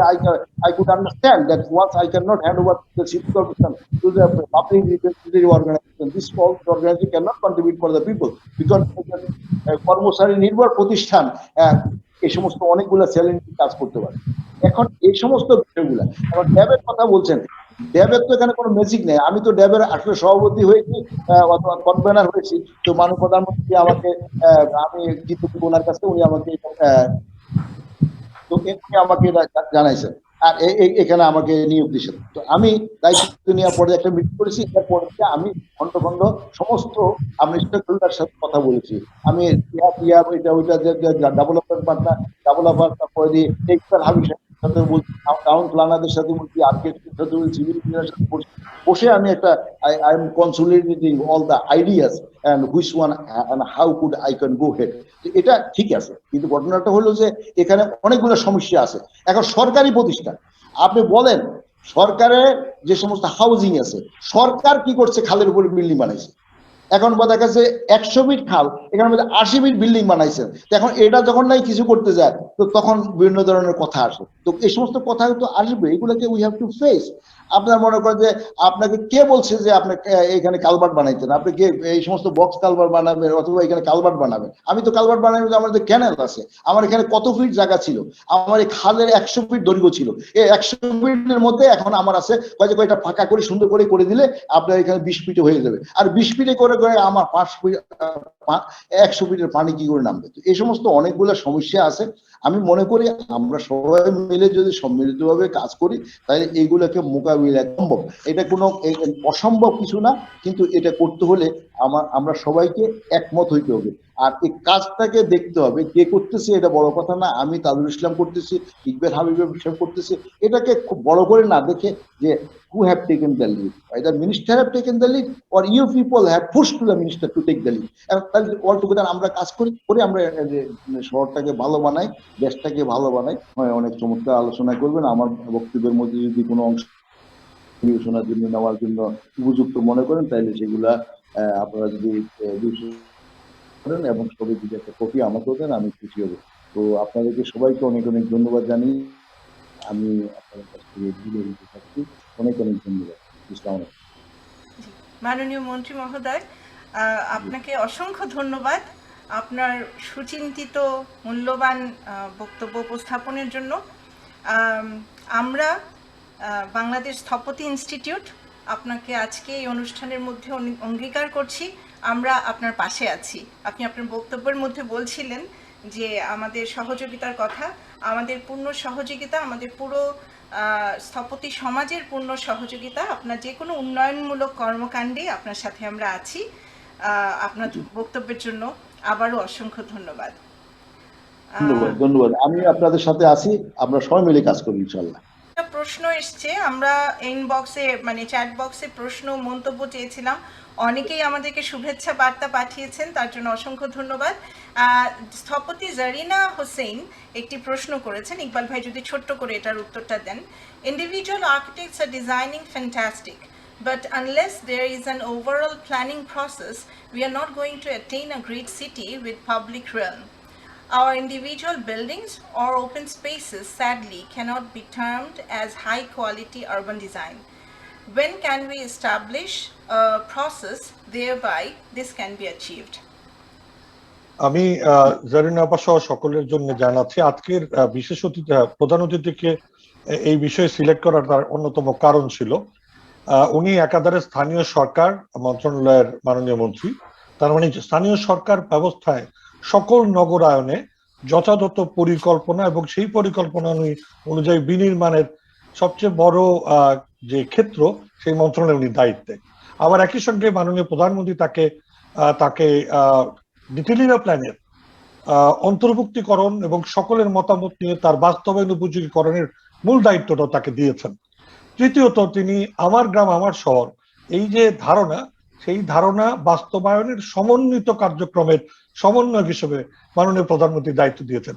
সবশেষে ঢাকার চারপাশের নদী সহ এই নদীর পার উন্নয়নের মধ্যে দিয়ে ঢাকাকে তার ঋত গৌরব ফিরিয়ে দেওয়ার যে মূল দায়িত্ব, সেই কোঅর্ডিনেশনের দায়িত্বেও মাননীয় মন্ত্রীকে দিয়েছেন। এই চারটি গুরুত্বপূর্ণ দায়িত্বের যিনি এই মুহূর্তে দায়িত্বে রয়েছেন, তার পাশে স্থপতিদের প্রত্যেকের যারা বিভিন্ন ফোরামে বিভিন্ন লেভেলে, জারিনা আপা তো আপনি নিজে পরিকল্পনাবিদও বটে, চট্টগ্রামের পরিকল্পনা সহ বাংলাদেশের পরিকল্পনায় আপনার অবদান অনস্বীকার্য। আমি মনে করি আমাদের প্রত্যেকের শক্তিকে তার পাশে যুক্ত করার প্রয়োজনটা অনুভব করেছিলাম বলেই আমরা আজকে প্রধান অতিথি হিসেবে তাকে পেয়েছি। আমি মনে করি যে এই চারটার দায়িত্বের প্রত্যেকটাতেই আমাদের স্থপতিদের কন্ট্রিবিউশন, কমিটমেন্ট এবং আমরা যে সমস্ত পারফরমেন্স দেখলাম সেগুলো যুক্ত করলে আপনি যে প্রসেসিং এর কথা বলছেন সেই প্রসেসিং এস্টাবলিশ করার জন্য কোথাও না কোথাও শুরু করতে হবে। বোধ হয় সেই শুরুটা করার প্রক্রিয়া বা ক্ষেত্র বা পটভূমি ইতিমধ্যে তৈরি হয়েছে। আমরা ওনার সাথে কাঁধে কাঁধ মিলে কাজ করছি। আমি মনে করি ইনস্টিটিউট অফ আর্কিটেক্ট তার যোগ্য নেতৃত্বে সবাইকে নিয়ে এই পুরো প্রসেসের মূল যে কাঠামো গঠন, আদল সুরত এটা তৈরি করে ফেলতে পারবে এবং হয়তো আগামী 2-3 বছরের মধ্যে সবাই মিলে যার যার কাজ যার যার ক্ষেত্রে আমরা সংযোজিত করলে এই ধরনের রাজনৈতিক নেতৃত্বে হয়তো একটা পরিবর্তনের সূচনা হয়তো আমরা সেই অবস্থার মধ্যে দিয়ে যাচ্ছি। এটা আমার প্রতিশ্রুতি বা প্রতিজ্ঞা না, আমার আশাবাদ। ধন্যবাদ সকলকে। ধন্যবাদ স্থপতি ইকবাল হাবিবকে। আমরা আমাদের আজকের আয়োজনের একেবারে শেষ প্রান্তে চলে এসেছি। আমি এই পর্যায়ে অনুরোধ করছি বাংলাদেশ স্থপতি ইনস্টিটিউটের সহসভাপতি আন্তর্জাতিক বিষয়াদি স্থপতি ইশতিয়াক জাহিদ তিতাসকে সমাপনী বক্তব্য উপস্থাপন করবার জন্য। ধন্যবাদ শারমিন ইমু। জহিরুদ্দিন সাহেবকে আমি কাছে ক্ষমা চাচ্ছি যে আমাকে আসলে উঠতে হচ্ছে। জি জি মাননীয় মন্ত্রী, আমি 1 মিনিটে শেষ করছি। আমি মাননীয় মন্ত্রী মহোদয়ের বক্তব্য দিয়ে শুরু করতে চাই যে আপনি একটা কথা বলেছেন যে ব্যাপারটা পুরো বিষয়টা অসম্ভব একটা ব্যাপার, কিন্তু আমরা সবাই মিলে যদি করি তাহলে আমরা এটা শেষ করতে পারবো। অ্যাকচুয়ালি এসডিজির গোলে বলাই আছে যে these are impossible goal, but it is not the responsibility only to the government. আমি মনে করি গভর্নমেন্টের যে স্টেক হোল্ডাররা, আপনি যেই জায়গায় আছেন সেই জায়গাটা হচ্ছে সবার কথা আপনি একজন মনোযোগ দিয়ে শোনার ব্যক্তিত্ব, যার শুনতে পারার সেই গ্রহণ করার ইয়েটা আছে। এবং আমার মনে হয় আপনি খুব সুন্দর করে বলেছেন আমাদের যে গ্রামের ব্যাপারটা, আমার গ্রাম আমার শহর বাস্তবায়ন করতে গেলে যে বেসিক ইনফ্রাস্ট্রাকচার দিতে হবে সেই জিনিসটা থেকে আমাদের যেমন দরকার, এবং তার জন্য যে অ্যাপ্রোপ্রিয়েট টেকনোলজি আপনি বারবার বলেছেন। এবং এটা করতে গেলে একটা কথা আসে যে কিভাবে নতুন চিন্তা করতে হবে, এটা এসডিজিতে বলা আছে যে ইনোভেশন। সো আপনি সঠিকভাবে বলেছেন। আমার কাছে খুবই ভালো লাগছে যে আপনি একজন নীতি নির্ধারণী পর্যায়ের একজন ব্যক্তিত্ব যিনি এই জিনিসগুলো অলরেডি অনুধাবন করতে পেরেছেন, এবং গ্রাম এবং শহরের মধ্যে যে লিঙ্কেজ, আরবান রুরাল লিঙ্কেজের কথা বলা হয়েছে এসডিজিতে অনেকবার, আপনি সেই ব্যাপারটা অনুধাবন করতে পেরেছেন। এবং বাংলাদেশ স্থপতি ইনস্টিটিউট আমার গ্রাম আমার শহর এই বাস্তবায়ন করতে যে প্রান্তিক পর্যায়ে যে আপনি গ্রামীণ অবকাঠামোর কথা বলছেন সেটার সাথে আমরা সবসময় পাশে থাকবো। আর স্থানীয় সরকার পর্যায়ে যেসব উন্নয়ন বললে সেখানে ভবন নির্মাণ এবং অবকাঠামো নির্মাণের ব্যাপার থাকবে, সেখানে আমরা মনে করি যে স্থপতিরা, প্ল্যানাররা এবং বিশেষ করে স্থপতিরা যদি নিয়োগপ্রাপ্ত হয় তাহলে আপনার হাতকে শক্তিশালী করার এবং আপনার যে স্বপ্নকে বাস্তবায়ন করার, মাননীয় প্রধানমন্ত্রীর যে স্বপ্ন, এই সরকারের যে স্বপ্ন সেটা বাস্তবায়ন করার আমরা অংশীদার হতে পারবো। এবং অবশ্যই আপনি অ্যাড করেছেন খাল বিল, এই সেই সাথে বাংলাদেশের নদী নালা, এই সবকিছু মিলে কিন্তু জীব বৈচিত্র্য, আমরা বলছি প্রকৃতি সংরক্ষণ, জীব বৈচিত্র্য সংরক্ষণ, সামাজিক এবং সাংস্কৃতিক এবং ঐতিহ্য সংরক্ষণের মাধ্যমে কিন্তু উন্নয়ন হবে। শুধু অর্থনৈতিক উন্নয়ন করলে হবে না, সেটা আপনিও নিজে বলেছেন যে আপনি যে এলাকার আপনি মানুষ, সেখানে সেই এলাকাটা যেন সেই এলাকাটাই হয়। তার মানে হচ্ছে ব্রাহ্মণবাড়িয়া হবে, ঢাকা হবে, ফরিদপুর হবে। আমরা আসলে সিঙ্গাপুর তৈরি করতে গেলে আমাদের একটা দান্দিক পরিবেশ তৈরি হবে। আমার সেই মানুষটা সিলেটের অঞ্চলে মানুষ একরকম তার জীবনযাপন, ফরিদপুরের একরকম, তাদেরকে ঘিরে তাদের অবকাঠামো, তাদের যে সামাজিক, সেটা আমরা করাটা আমার মনে হয় দরকার। সেই সাথে আপনি আরেকটা জিনিস অ্যাড করেছেন যে নগর, ঢাকা শহর, ঢাকাকে আসলে বাঁচানোর দায়িত্ব জাদুর কাঠি আপনার হাতেই আছে, কারণ আপনি হচ্ছেন সেই ব্যক্তি যার হাতে সারা বাংলাদেশ আছে। স্থানীয় সরকার, এসডিজিতে বলা হচ্ছে স্থানীয় সরকারকে যদি ক্ষমতায়ন করা হয় তাহলে এসডিজি বাস্তবায়ন করা সহজতর হবে। এবং আপনি সেই ব্যক্তি যিনি আমাদের কাছে একজন মহানায়ক হিসেবে আসছেন এসডিজির জন্য, কারণ ঢাকাকে বাঁচাতে হলে আমার স্থানীয় সরকারকে বাঁচাতে হবে, আমার ফরিদপুরকে বাঁচাতে হবে, আমার সিলেটকে বাঁচাতে হবে, আমার গফরগাঁওকে বাঁচাতে হবে, আমার নওগাঁওকে বাঁচাতে হবে, তাহলে ঢাকা বাঁচবে, তাহলে মানুষগুলো আর আসবে না। আপনি সঠিকভাবে বলেছেন, সেই গ্রামীণ অবকাঠামো যদি আমরা দিতে পারি তাহলে আমরা এটা আমরা বাস্তবায়ন করাটা সম্ভব হবে বলে মনে করি। এবং এই ড্যাব বাস্তবায়ন করাটাও একটা কঠিন কাজ। আব্দুল্লাহ আবু সাইদ স্যারও বলেছেন যে ডিটেল এরিয়া প্ল্যান এবং যেটার সাথে অন্যান্য বিভিন্ন মন্ত্রণালয় জড়িত, আপনি সেটার অভিভাবকত্ব পেয়েছেন, আমরা খুবই খুশি এই ব্যাপারটায়। এবং আমরা মনে করি যে স্থপতিরা আপনার সাথে আপনার হাতকে শক্তিশালী করার জন্য এবং তাত্ত্বিক ভাবে আপনি একটা কথা বলছেন, শুধু তথ্য কথা বললে হবে না। আজকে যে ছবিগুলো আপনাকে ইকবাল হাবিব দেখালো যে স্থপতিরা অলরেডি কাজ করছে, এটাকে বলা হচ্ছে ডিকেড অফ অ্যাকশন। মানে আগামী 10 বছর 2000 সাল থেকে শুরু হয়েছে, আবুধাবিতে এটা ঘোষণা দেওয়া হয়েছে যে ডিকেড অফ অ্যাকশনের বাংলাদেশ, আমাদের মাননীয় প্রধানমন্ত্রী এসডিজি বিষয়ক অনেকগুলো স্বীকৃতি পেয়েছেন। আমি মনে করি এই স্বীকৃতির ভাগিদার আমরা সবাই, আপনি নিজেও। এবং আমরা এই আগামী আমাদের হাতে আর 8.5 বছর আছে, অলরেডি 21 সালের মাঝামাঝি চলে এসেছি।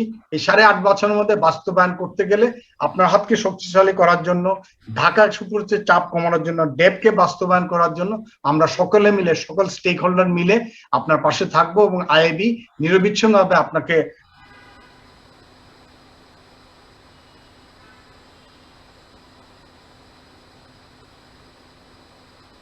আবার সমর্থন দিবেন। আমি